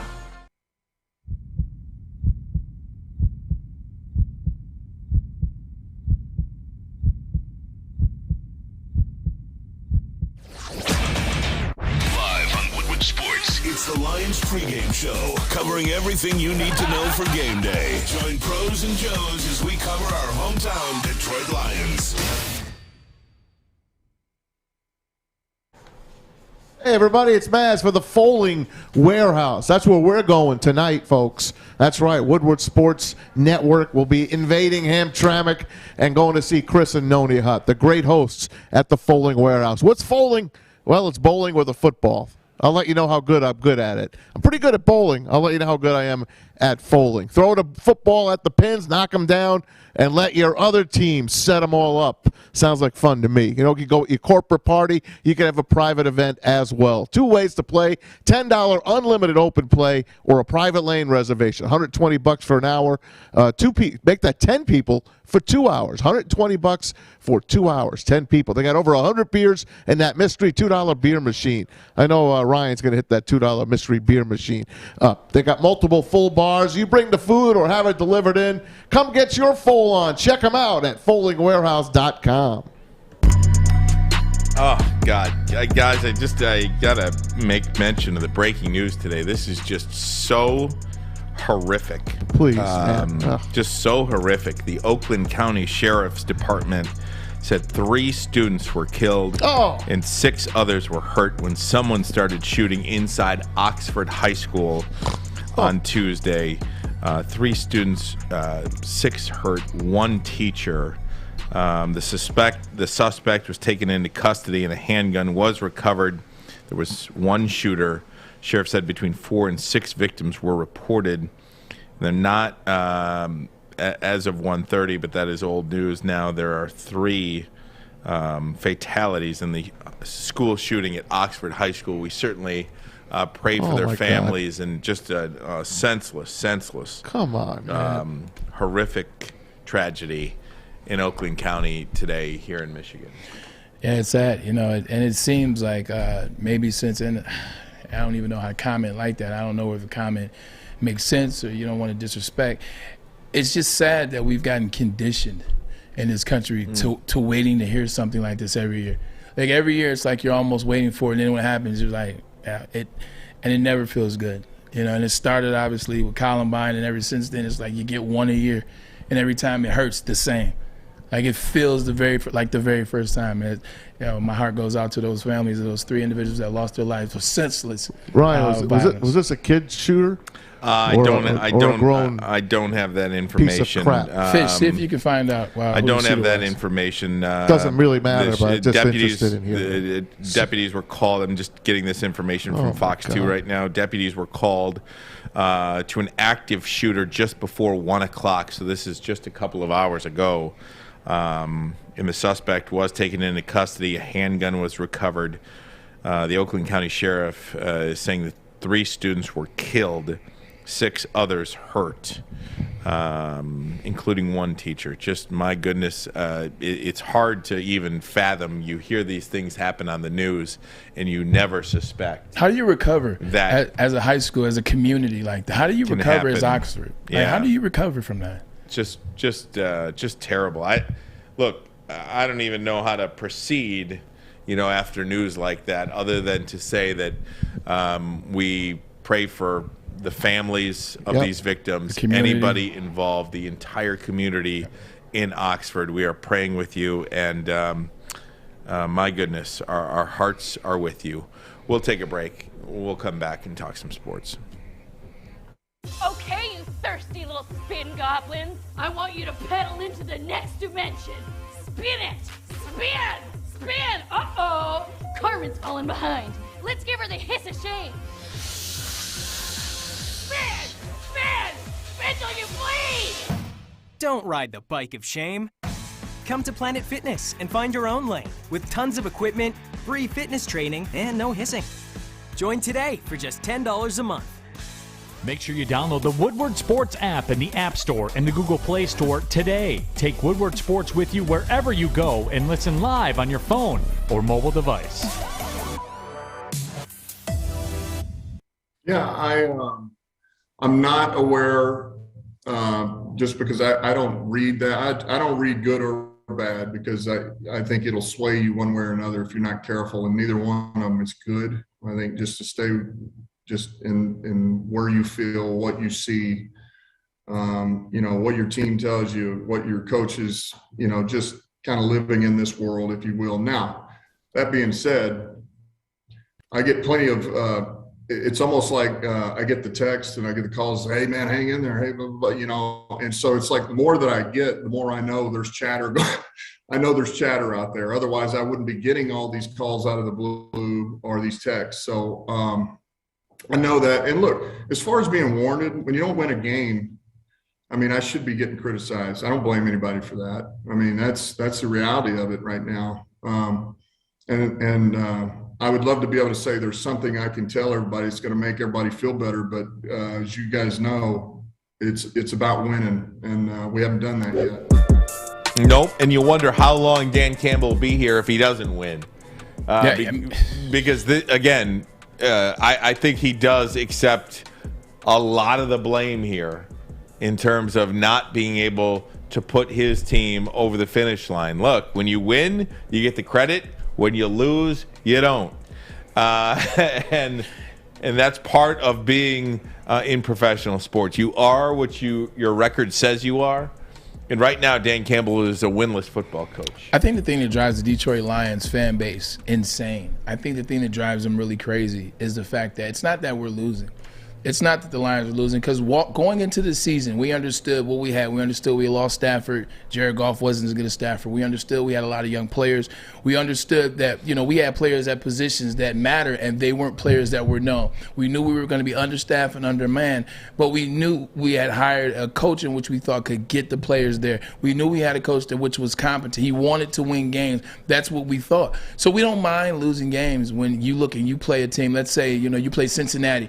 And Cincinnati is a great up-and-coming team, and they beat the doors off of them. Well, you know what? Joe Burrow's a really good quarterback. Look what they just did to the Steelers. Jamar Chase is a really good wide receiver. Joe Mixon's a really good running back. When you can go down the list, you lose to LA, you lose to Los Angeles, you lose to Green Bay. These are really good teams. But when you keep making the same mistakes, you look at the Vikings game, you look at the Baltimore game, you look at the double timeout on Thanksgiving. It's situational errors that are driving the fan base nuts. That's the biggest issue, and that's the reason why the fan base is getting upset. It's not because you're losing. It's because you had opportunities to win games, and you lost them doing the same things that you did losing the games before those. That's what's bothering the Detroit fan base, man. We forgot they had 12 men on the field for an extra point. And then Joe Buck had to go and say, well, they're not used to scoring touchdowns. I mean, the quips between him and Troy Aikman were unbelievable. They were funny until you realize that's your team out there. I know. You know what? I felt bad for those guys having to come in and have to do that. Let me ask you this. Uh-oh, here we go. Let me ask you this. This is my best, Matt. In all seriousness, at what point does the NFL step in? And do they step in? And how is that done? Because you go 0-16, and then about 15 years later, 13 years later, you're going to go 0-16-1. That's a lot of losing for a franchise. And you've never been to a Super Bowl. You've never been to a Super Bowl. You're the only original team that has not been to a Super Bowl and has one playoff win in 60-some-odd years. And what does that look like? Seriously, what does it look like for the NFL to step in? What does that even mean? Because we hear that all the time. Oh, the NFL should step in and do this, X, Y, and Z. I don't know what that means. What could they do? You have to ask the Fords to sell the team. That's all the NFL can ask them to do. But other than that, they can't help them. But the Fords haven't done anything wrong for them to sell the team. Yes, they've plagued the city of Detroit, but they haven't gotten in trouble in terms of anything shady. They're an advertiser. I was just about to say Ford is a major brand. It might be one of the number one brands in the NFL. That's why we have the game. Because it's a national brand. So I'm like, when you ask the team to sell, you look at what happened in the Los Angeles Clippers. They asked Donald Sterling to sell the team because he made some racial remarks. Yeah. That was a situation where the NBA could step in and say, hey, listen, you guys got to have to sell the team, what you did. But they were able to do that because they committed something that, went against NBA guidelines. Same with the Suns owner, Sarver. He's on the ropes right now. NFL hasn't. Well, go ahead. I was going to say, can you make some rule, I don't know, that says about losing? If you have a top 5 pick for 2 or 3 years in a row, we'll give you a compensatory first-round pick. Or something like I don't know. They're picking in the top 5 every year. Just look at us. Top 10 every year. We're asking for. It tells you how bad it's been.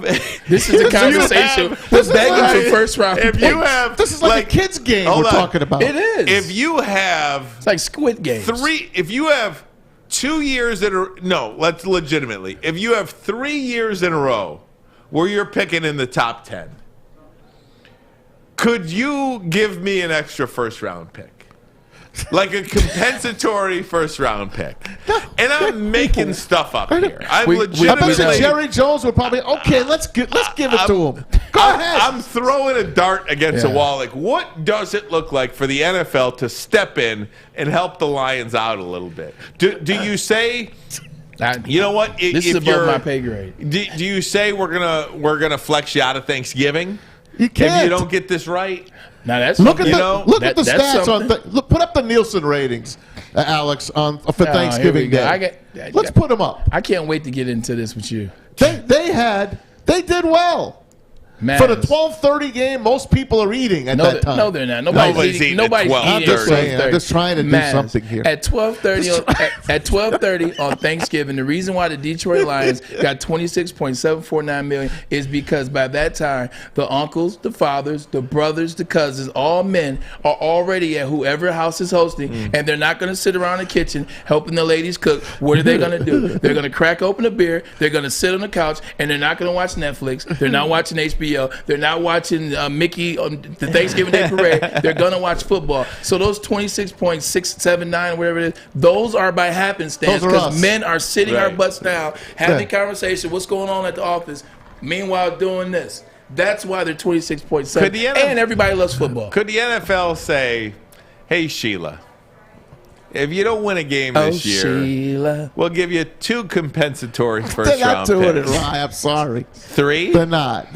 Give us a free win. They're not. Can you give us? How about give us back all the players we gave up on that are starting for other NFL teams? Hey, Can we start there? Van Noy, would you like to come bring back Van Noy. Bring back all the other idiots that we gave away for nothing. Do you want Matthew Stafford back? This guy over here. I'll take him back. At least we'd be He's competitive. banged up right now. I wanted him about 3-4 weeks. About 5 weeks ago. Not now. I'm not even going to say it because I don't know if I Jared Goff, ironically enough, was 22 of 25. He always is, but he throws 2-yard passes. I wouldn't. I don't. Do you want me to come up there and just toss you the microphone? Because that's his pass. I don't think. Drop it. Look, I don't think this is going to happen. I don't think this is going to happen. But do you think it's an absolute 100% lock that the LA Rams make the playoffs?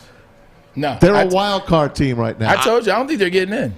They are. I don't think they're getting in. I think with Robert Woods' injury hurt them a lot more than they thought it would. Odell is finding himself. Yes, he scored his first touchdown, and they're finding ways to get him implemented. But he's banged up. Matt Stafford is banged up. Von Miller just hasn't seen to find it. Who's he? Pretty much number 40. And he, by the way, he asked to wear that retired jersey. They took it out of retirement. They took it out of retirement to lose 4 games in a row. Remember the last time that happened here in Detroit? Pat Swilling wore Joe Schmidt's number. Yeah. Where did that go? The Rams have lost 3 games in a row. They've got the Jags this weekend, so you look at that one. At the Cardinals, the Seahawks, at the Vikings, at the Ravens, and then the 49ers. Ooh. There's 2 wins.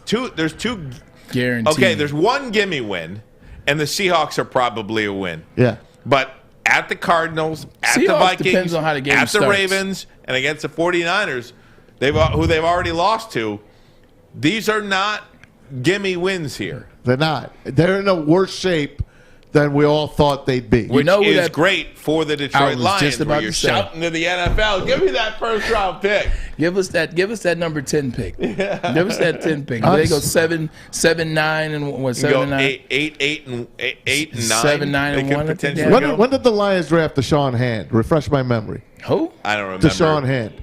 Bob Quinn did, right? 17. Well, they let him go today, injury settlement, because he couldn't stay on the field. But there's another guy that's just gone from the Quinn Trisha era, and it just keeps adding up, and it's now here's the remaining games. You got the Vikings this week. You know how the Vikings beat them the first time on that. Oh, Minnesota lost a terrible game. They lost a bunch of terrible games yesterday. Then you're at Denver. Then you're home for the Cardinals.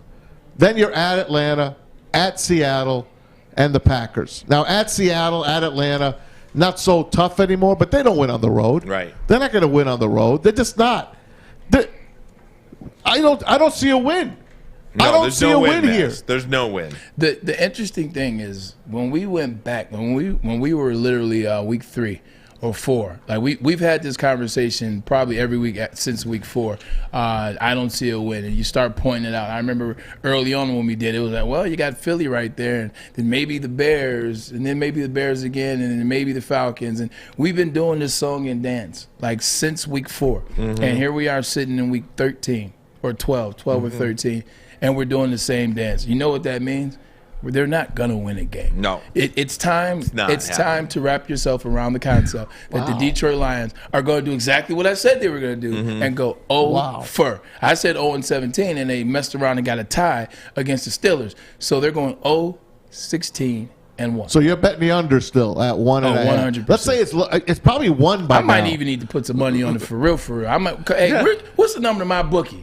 Give me that my bookie information. MyBookie.ag. Yeah. Give me that my bookie information. I got it right here on my That's phone. What I'm talking about. Give me that information. I got a one touch right there. I'm placing a bet right now, live on TV. How about Matthew Stafford? Has thrown pick sixes in 3 straight games. He's on one more, and he'll tie Matt Schwab. And they've lost 3 games in a row, right? Ever since they got Odell and Von Miller, they haven't won a game. How do you think Odell's feeling now? He's mad he didn't go to Green Bay. Damn right he is. He should have listened to Maz. He should have went to Green Bay. That was the play. Devontae Adams. You got the best wide receiver in the NFL potentially. I think he is, because DeAndre hasn't necessarily gone the way in which he's gone. Devontae Adams is the number 1 wide receiver in the NFL. He wanted Odell bad. Yep. You know what that meant? That means that Devontae would have shared his take with a take. It's like if you guys are criminals, a heist, it's a take. He would have shared his take with Odell. He wouldn't have mind if Aaron would have thrown him touchdowns and he had 150. Hey, look, whatever it takes to win, whatever it takes to get the number 1 seed, so the road has to come through Lambeau. And Odell wanted to go out there because he lives in Calabasas, because it's flashy, which I get. I have no problem with that. I would have took my butt to Green Bay. Yep, you would have settled for the 2-month run that you would have had. You know why? Because there's no such thing as inconsistency with Aaron Rodgers. Correct. Now, he may not win the NFC Championship, but you know what? At least you'll be in the NFC Championship. He'll win it this year. I think so. Don't you feel like this year's version of the LA Rams is very reminiscent of the 2004 Detroit LA Lions. Lakers? Oh. Where they brought in Karl Malone Good point, and Gary man. Payton. Good point. And all these guys. What'd they get? They got the 5-game sweep. Yep, the 5. You just have a collection of talent. Matthew Stafford, talented guy. Odell, talented guy. Von Miller, talented guy. You got all Jalen Ramsey, talented guy. Aaron, you've got all of these Pro Bowlers, all of these all-stars, for lack of a better way to say it, and they might not just work well together. The only difference is Gary Payton and Karl Malone were both hurt against the Detroit Pistons. And Karl Malone made the All-Star game that year. I think Gary Payton almost made the All-Star game. But with that being said, you're right. They bring in all these guys. And they bought, and this is a kicker, Ryan. You know what? I take that back. You're absolutely right. You know why? They brought those guys into a team that was doing what? They were 7-1. Mm-hmm. They were already at the precipice. They were already tied for the best record in football at 7-1. They got greedy. So they brought these guys in like, you know what? Let's hedge our bets. Yeah. Let's bring in Von Miller. Let's bring in OBJ, who's no longer OBJ. He's just Odell Beckham. Let's bring these guys in. And then you get a guy hurt. And then you start to roll down that hill. They played keep away. Remember we said it. Yeah. They played keep away. They did. They basically doubled the Packers' offer to get Odell away from Green Bay, because Green Bay offered him first. They're like, come here. They offered a minimum. This is what we can give you. Yeah. But we're going to win a championship. And he said, I'm going to take a little bit more money and go hang out in L.A. Well, good luck, man. I just don't know where the Rams go from here. I do think it's worth looking at and considering. Maybe they need a running back. They got to get a running back. I told you they were suffering. They got to get a running back. Maybe in Cam Akers, I think, is coming back this year, but no, he's not. No, he's done. He's finished. You got Darrell Henderson. Thought I heard maybe. I thought he was. Somebody said. So something if he does Cam come Akers, back, maybe. how good is he going to be coming back from the injury? Not good. He's not going to be. He good. never proved himself anyway. He's a young runner. Le'Veon's out there. Yeah. Go get well, he's out for a reason though too. Gurley's out there. Bring Gurley back. Right. Pretty much. Hey guys, Tigers with a big signing today. They signed Javier Baez to a 6-year, $140 million deal. We'll talk to Tony Paul, sports writer at the Detroit News. We'll do that next. And I got something to say about that too, Braylon. Ooh, Armani and Edwards. Woodward Sports Network, the bottom line. Fellas, football season is here. It's time to make your grooming experience easy like Sunday morning. Get to Lady Jane's Haircuts for Men. Walk in, relax, watch your favorite team play, and before you know it, your hair will be game ready. Get to Lady Jane's, open 10 to 8, 7 days a week. Walk in anytime. It's wicked awesome. Hi, I'm David Hall from Hall Financial. Choosing between a 15 or 30-year mortgage can be difficult, which is why we offer the Modern Mortgage, a flexible term that's customized for you. 866-CALL-HALL or chat with us online at callhallfirst.com. Hey, gang, I want to let you know about Les Stanford Chevrolet Cadillac, located on Michigan Avenue in Dearborn. You want to buy a car? They've got one for you. Don't worry about that chip shortage. Get your name on a list. They got you. Also, on their pre-owned lot, any make, any model, drive off with a car right then and there. But hey, maybe you don't want to buy a car. Maybe you want to sell them your car. You think you can get through the next couple of months without a car? You want to make thousands of dollars on your car? Used cars have never been more expensive. More equity in those cars, absolutely more now than ever. Maybe you're coming up on your miles and you want to get rid of your car. Go ahead. Les Stanford is your authorized lease return center. Doesn't matter whether you own it or lease it. LesStanford.com, LesStanford.com, 313-565-6000, 313-565-6000. Les Stanford Chevrolet, find new roads. Before we get to Tony Paul, I want to just share something with you. It's not going to take long, a couple of seconds. Quick transition. This is something that we talked about that I got roasted for a while back. Are you looking at me? No, not you. This is weeks ago, my take on Carlos Correa.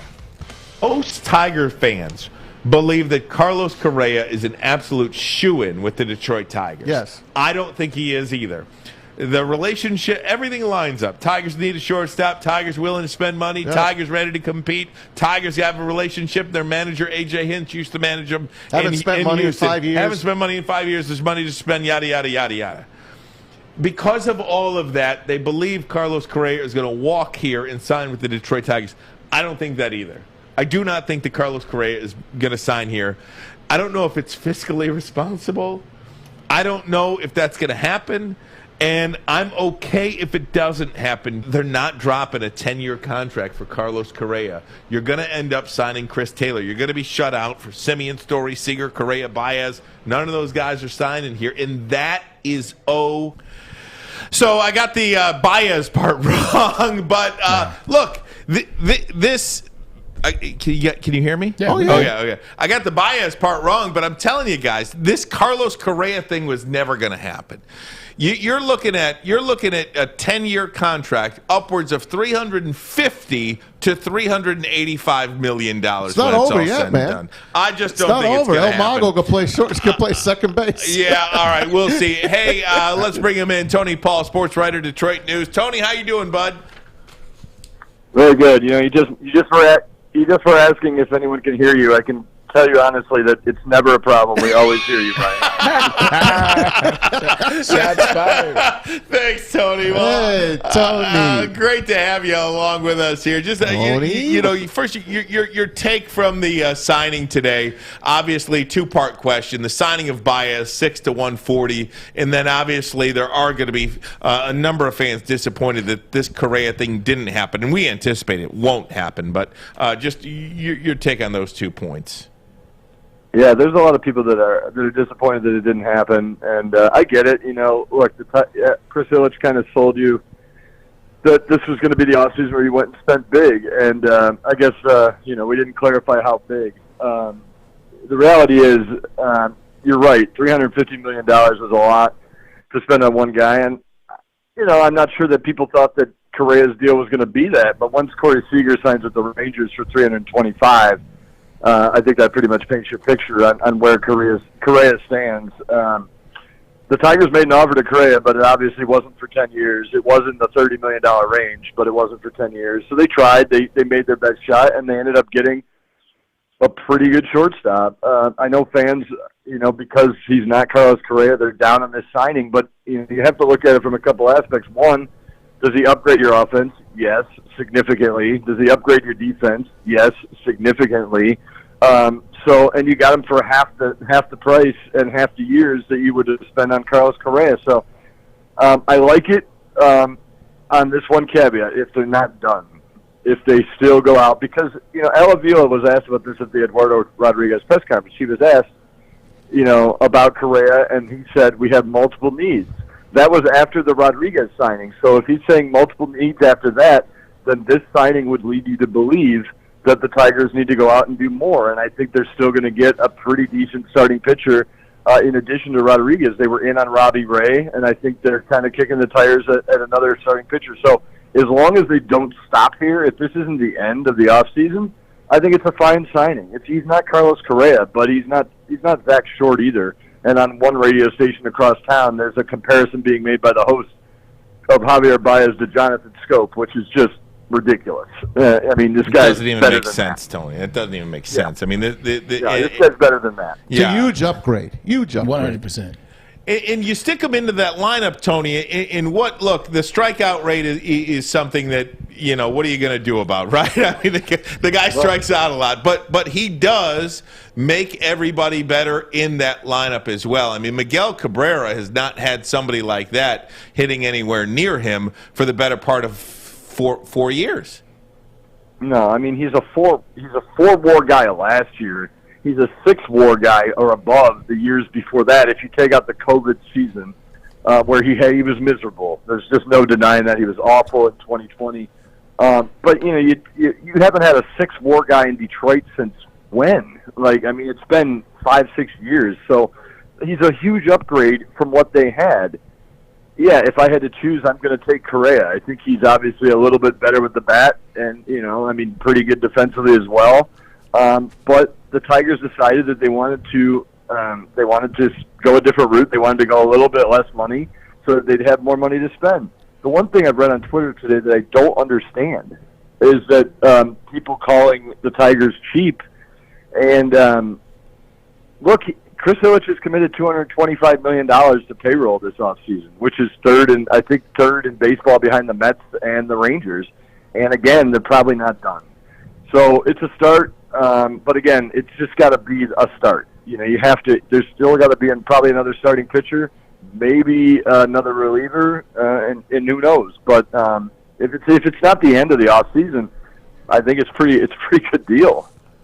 This guy's got a fire in him, Tony. This is a literal Detroit versus everybody kind of guy. I mean, I love this guy in the lineup.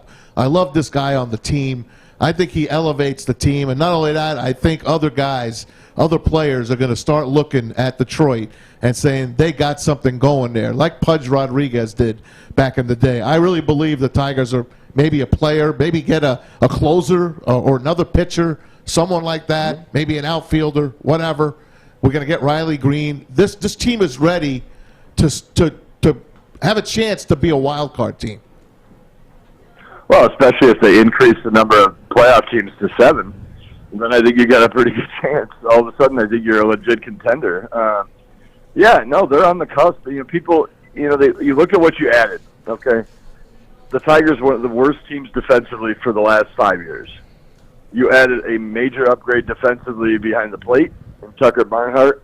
You added a major upgrade defensively at shortstop in Javier Baez. You probably add a major upgrade defensively at center field in Riley Green, or a corner outfield spot or whatnot. You're so much better defensively with Riley Green, who we assume will probably make the team out of spring training. You're so much better offensively with him and Baez. Rodriguez, I think, fills the void left by Matthew Boyd, and if you get another starting pitcher, I think you're pretty solid there. Yeah, this team's on the cusp. If you take them out, if you take April out of the equation last year, they were already in the mix. You could see the development coming with a lot of these guys, especially the young starting pitchers. I think they're right there on the doorstep, and I think 1 or 2 more moves. And yeah, and I agree with you as well. Javier Baez is going to be very popular here. I know he's not Carlos Correa, but I think it won't take long for him to appeal to the fans in Detroit. Tony Paul joins us, Detroit News. Tigers making some news. Baseball itself making some huge news. We all knew it was going to happen. Tony, tell us what's going to happen about this work stoppage, where it goes. I see National League teams now looking at some of these DHs because I believe finally baseball is going to come to their senses and have the universal DH. What's your take on all of this? Fill us in on baseball in general. Yeah, no, I think that's a good point. I think, you know, I'm not a huge fan of Rob Manfred. I've been on record. I think ever since I worked in radio with you, Maz, I've been on record of not being a big fan of Rob Manfred. I think he tries too hard to appeal to, you know, to change the game, and you know, I think, you know, like the increased postseason. I don't like the runner on second base. I don't like limiting how many batters or making a relief pitcher throw to a minimum number of batters. I think this is all nonsense. But if there's one thing I think that's the right thing to do, it's been right for a long time, is I don't know how you have two leagues that play with two different sets of rules. It's been going on since the 70s. So the DH has to be universal, and I think it's going to. And I think that's why you've seen some guys kind of hold off on signing until this collective bargaining agreement gets done. I mean, you obviously saw a lot of moves with all the shortstop signing and all the starting pitchers because they want to sign before free agency freezes, and it will tomorrow at midnight for however long. I don't think that baseball's in danger of, missing games to start the season. I think they'll figure this out before then. I mean, you got two sides both getting rich. I think they'll figure it out.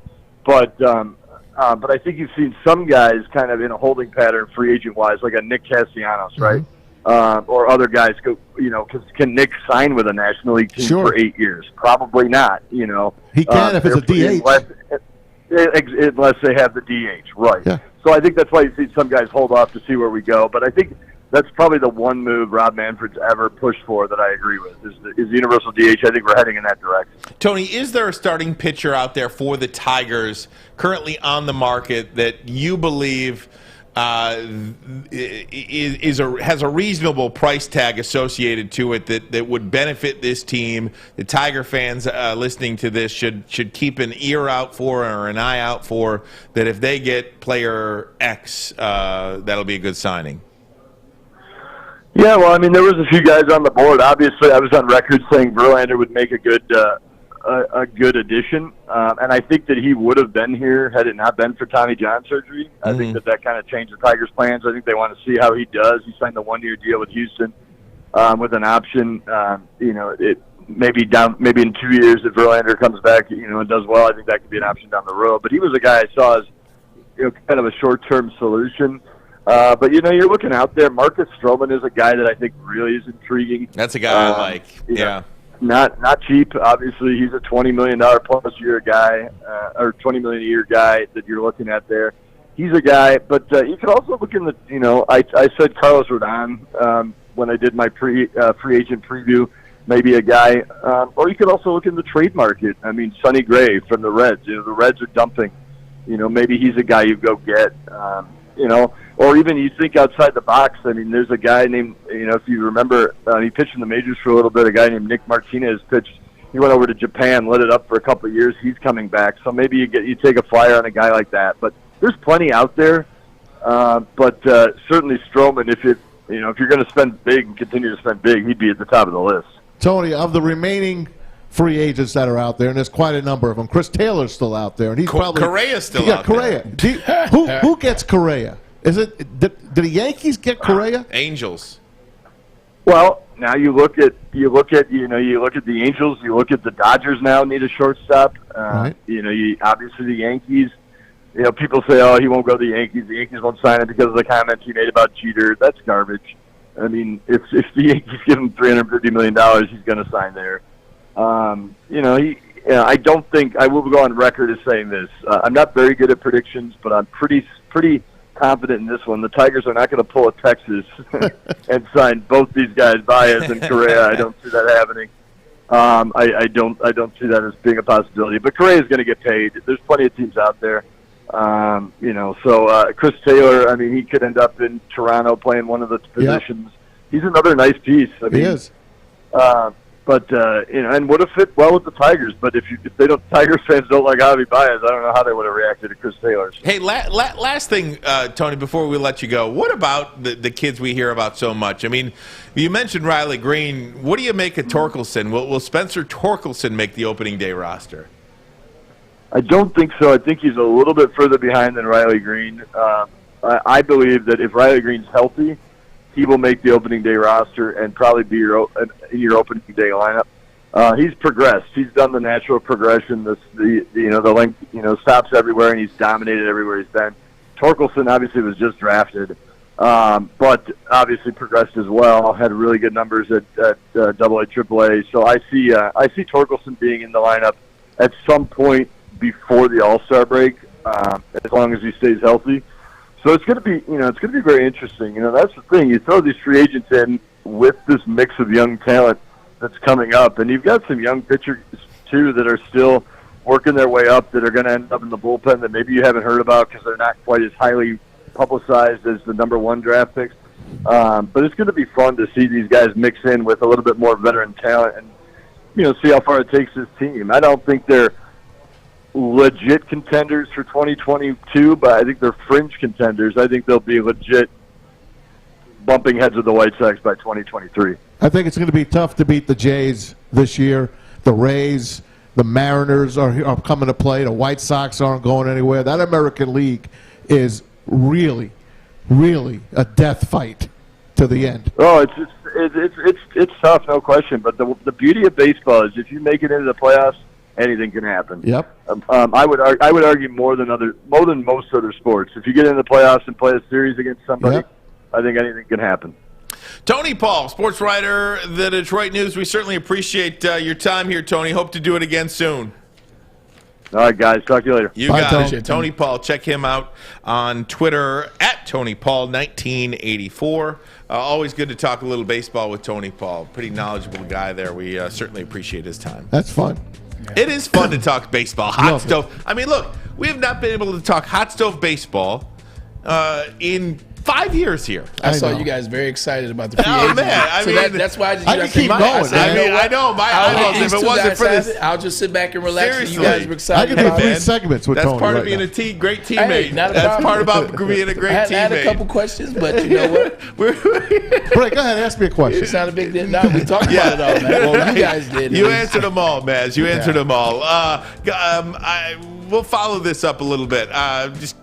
There's a lot to chew on there. All that and more. Armani and Tiger Woods. And Tiger Woods. Tiger Woods. I was waiting. Let's do that. Tiger Woods. How could you not? How do you not? Tigers and Tiger. Yeah. There you go. Armani Networks. Woodward Sports Network. The bottom line. Tony is a third-generation logger that has a simple, practical approach to life and work. That's why his Coast DX342 knife is perfect for him. The stainless steel blade is rust-resistant and made for all-weather use. And the double roll-lock safety ensures that it will never inadvertently close when he doesn't want it to. That's why Coast is trusted tough. Your Detroit alternative to the normal sports blah, blah, blah. It's Woodward Sports. Well, everybody knows a good offense loses to a good defense all the time, don't they? Don't you want to throw that black and yellow sign out in front of your house that says stay out? That's right. Guardian Alarm, your local security experts for over 90 years. Doing something right in business over 9 decades. You know what they're doing right? They're defending your home. They are the championship defenders of your home, and you can do that too. All you got to do is let Guardian Alarm have they got their state-of-the-art technology, help you feel safe, 24/7 local monitoring, let you check in on your home, control your lights, your temperatures, detect smoke or carbon monoxide. It'll even let you lock and unlock your doors. All you got to do is call this number. You ready, gents? We are. It's 1-800-STAY OUT. That number again, 1-800-STAY OUT. Stay out! Stay out of here! Stay out! Guardian Alarm, your local security experts. All right. Stay out! Get out of here, Naz. Don't come back. Braylon, I'm out. out. Stay out. I'm serious. That is. I should have stayed out. That is one of the greats. Hey, man, I want to really diet, enjoy man. doing that. This water kick, man. Jesus Christ. Oh, man. It's tough. Oof.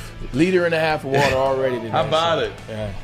How about it? Got to clean that system. I know out where you're sometime. at every 12 minutes. I'm trying to tell you. I'm trying to beat Joik's record.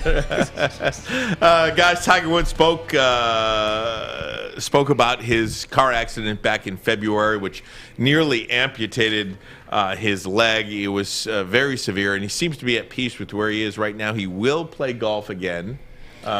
He's just going to pick and choose, kind of like Ben Hogan did. Yeah. And you work your year to play the tournament. You practice, throughout the year to lead up to the tournament. So it's just a new way of doing things. Here's Tiger Woods talking to Yahoo Sports. And is it too early to have a target tournament to zero in on, like the PNC or Augusta or the Open? I'll put you this way. As far as playing at the tour level, I don't know when that's going to happen. Now, I'll play around here and there, a little hit and giggle. I can do something like that. I certainly like playing from, the USGA suggests, play forward. I really like that idea now. I don't like the tees on back, so I like play it forward. Come on, let's move it up. To see some of my shots fall out of the sky a lot shorter than they used to is a little eye-opening. But at least I'm able to do it again. That's something that for a while there it didn't look like I was going to.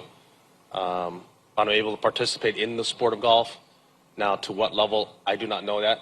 And, I'll keep you abreast, all of you guys abreast as progress continues to go on, whether or not I'll be out here and at what level and when.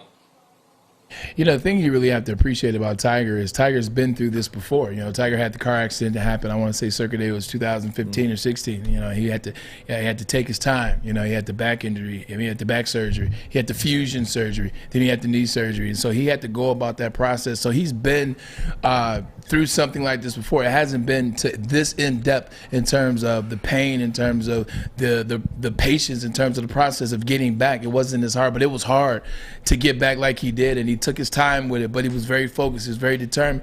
And the difference in these processes, Ryan and Maz, is with that one, it was all about golf. Like, it was getting back to prove us wrong, because I'm now on that side. I am a part of the media. It was the fans wrong, to prove the pundits, to prove the naysayers. It was all about that. Like, that was the drive. And when you drive like that, you tend to forget about family. You tend to forget about friends. You tend to forget about just appreciation for what you have accomplished and what you've done. You forget about life. You're just on this mission. You're focused. I remember I tore my ACL and I was like, the hell with everything and everybody. It's about getting back to what I want to do. The hell with my family. The hell with, what I've accomplished. It's right here. It's tunnel vision. And that's how he was. And he was able to do so. But the second time around with this major injury, this major car accident that happened this past February, is this time around he's doing it differently. He talked about family in that interview. He talked about asking his family, like, if I get to a space where it looks like I may have an opportunity to come back, is it okay for me to pursue coming back? That's major. Mm-hmm. That's major for any athlete. It doesn't matter, male or female, or any athlete. To ask your family, to invite your friends, and to think about it, to take the time to say, hey, you know what, I'm enjoying life. He talked about playing Call of Duty with his son. He talked about, it's interesting that his kids have seen him hurt more than they've seen him great. Like, when he won the Masters in 2018 or 2019, that was the first time his kids were like, oh, wait, you can golf. Same thing with Kobe, rest in peace. Remember when he hit 60 in the final game? He said his kids were like, his daughters were like, oh, shoot, you really can hoop. You can play. It becomes about the family the older you get in life. So I really am appreciating, because this is not going to be an easy journey. Even when he finished that press conference, he was asked a question and said, are you in pain now? He answered it so fast, so smooth. Yes. Mm-hmm. So, and you watched him limp off stage. Like, after he got off stage, he kind of was limping a little bit. Yeah. So to see that he's taking his journey very seriously, but relying on his family and friends and taking it easy, because it's not going to be mentally easy. It's going to be mentally hard. It's going to be mentally tough to go from the greatest golfer, which he is, of all time, to go from that to hobbling around. Like he talked about, his shots falling short, putting, limping around, because it's not like you can get in a golf cart and drive around like Chevy Chase and Caddyshack. You can't do that in the professionals. So it's good to see that he's approaching it mentally the right way and about family, and I love that. I'm not a golf fan. Tiger Woods makes me a golf fan. Sure. Did that with not golf. You, but just that millions of others. I'm just not interested in watching it. I'm just not. He makes me want to watch it. If he's playing, I'm watching. If anybody could come back and at least compete here and there and have a shot at winning a major or whatever, a tournament, it's that guy. I'm rooting for him. We're all rooting for him. Absolutely. At the end of the day, impossible is only an impossibility is only a possibility that you can't see clearly yet. Yep. And I guarantee you there is somebody that can see that impossibility clearly. And it's that guy right there, Tiger Woods. Bottom line videos of the day. We'll do it next. Germani and Edwards. Woodward Sports Network, the bottom line. I'm looking to bring on another HVAC tech right now. We are recruiting 5 to 10 techs a month. We're looking to grow and expand. Every new tech we hire is from Northwestern Tech. The hands-on training is fantastic. They're always my first call. We love hiring Northwestern Tech grads. They come out trained and ready to work. Our program is only 10.5 months, and our next classes are starting soon. So why wait? I'm looking to hire a graduate of Northwestern Tech. Northwestern Tech. Northwestern Tech. Northwestern Tech.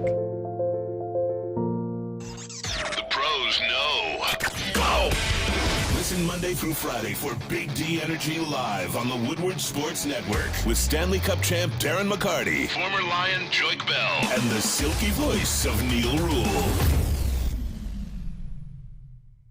So I talked about Gypsy Vodka the other day, actually yesterday. I talked about we had it on Thanksgiving, and boy, was it good. Like, I'm not blowing smoke. The stuff was good.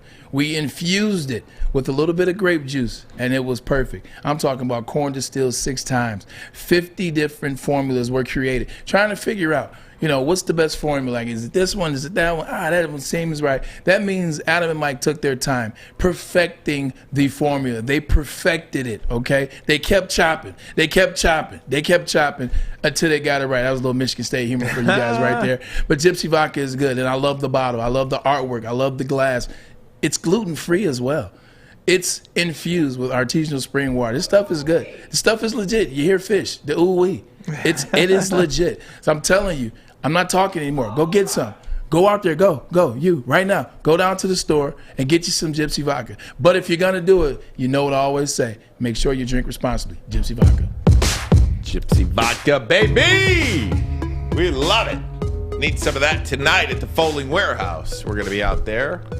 It'd be good to have a Gypsy Vodka drink while I watch Stephen Curry go against Devin Booker. Nobody's talking about this game right now.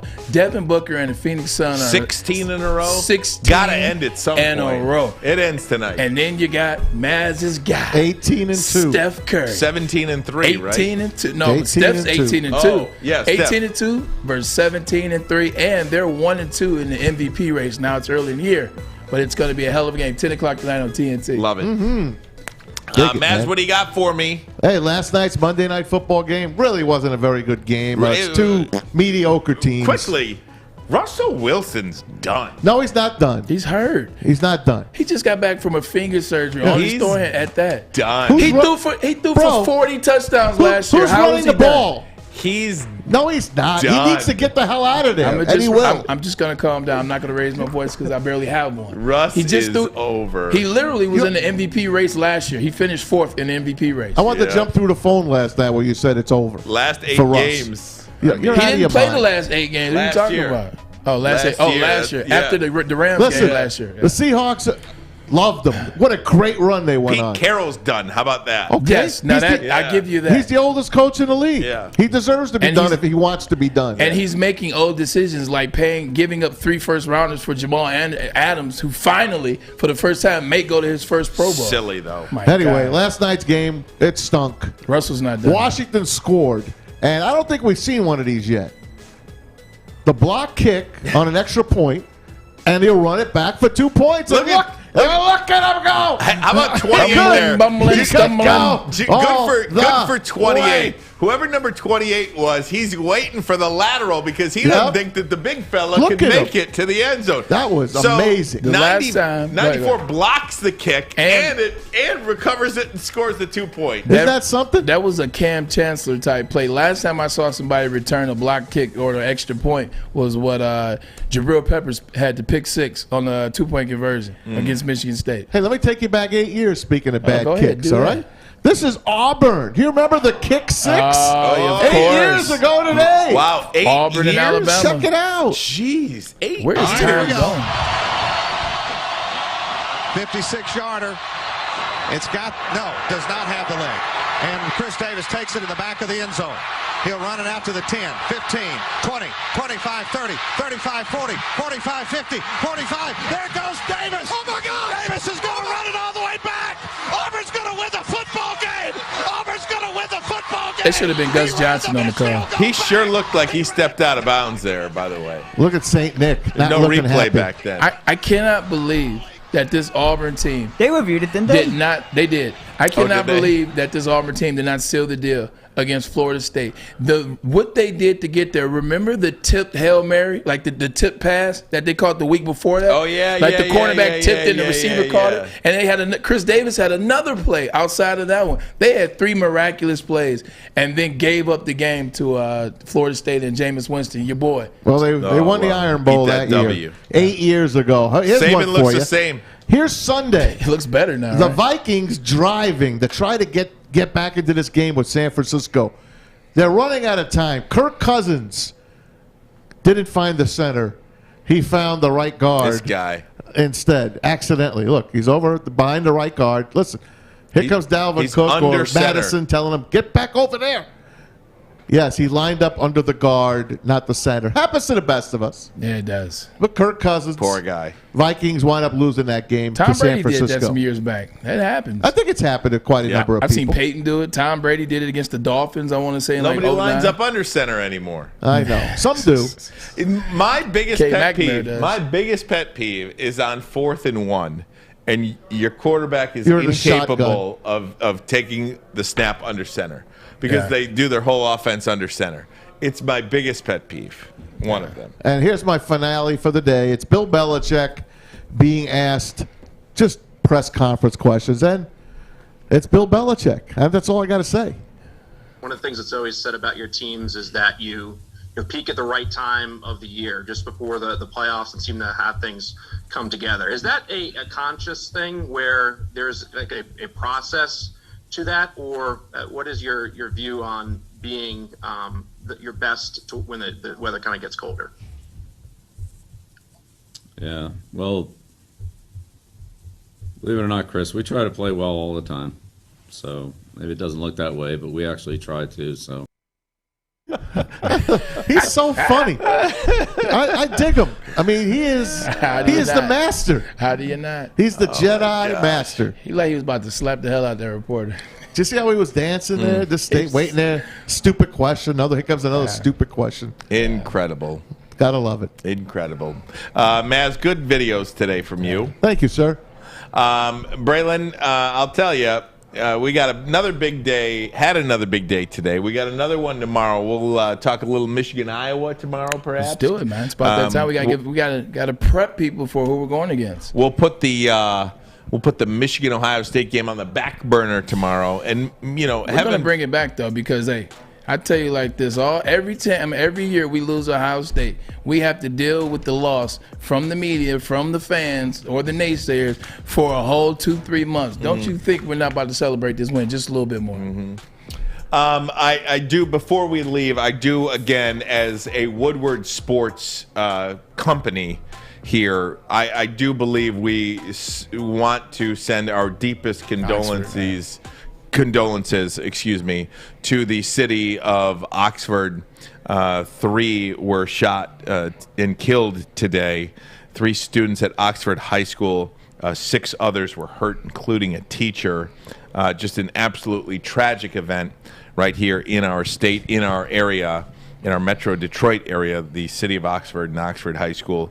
My goodness, there's really no words to say how bad we feel, and we're with you, Oxford. No doubt. And with that, we will see you tomorrow. Close out, baby. Yeah, you close it out. Got to close out. I was watching Joy Taylor earlier today before I the don't show blame started. No, negative. You cut that out over there, buddy. How do you not? No, but I was just thinking about we talked about Tiger Woods. I was watching Joy Taylor, and then also free agency was a big thing. It's important to know the people that came before you and that paved the way before you. Lee Elder passed away yesterday. First black player to play in the Masters. Lee Elder was a great golfer. He passed away yesterday. He paved the way for individuals like Tiger Woods, Curt Flood, who's no longer with us. Calvin Pete. Curt Flood paved the way for Javier Baez to make 140. He paved the way for Carlos Correa to potentially make 300 plus because he challenged the Cardinals for free agency, which we now have in all sports. And then you look at individuals like Kennedy Broadwell. Kennedy Broadwell, the young reporter that we have here, the young field reporter that we have with Woodward Sports Network, individuals like Jenny Chastain, Dana Verona, and then Jenny Morris, they paved the way for Kennedy to be able to do what you do. So it's always important. Know where you come from and know who helped you get there. This is the bottom line. I'm Edwards. He's Armani. Woodward Sports Network, Mads, Fish, and Alex. See you guys tomorrow. Detroit has won the toss and elected to defer. Chicago, you want the ball? You want the ball? I want to defer. They defer. You want the ball. You want the ball. Which way do you want to kick? Chicago will receive at this end. Good luck. That is an all.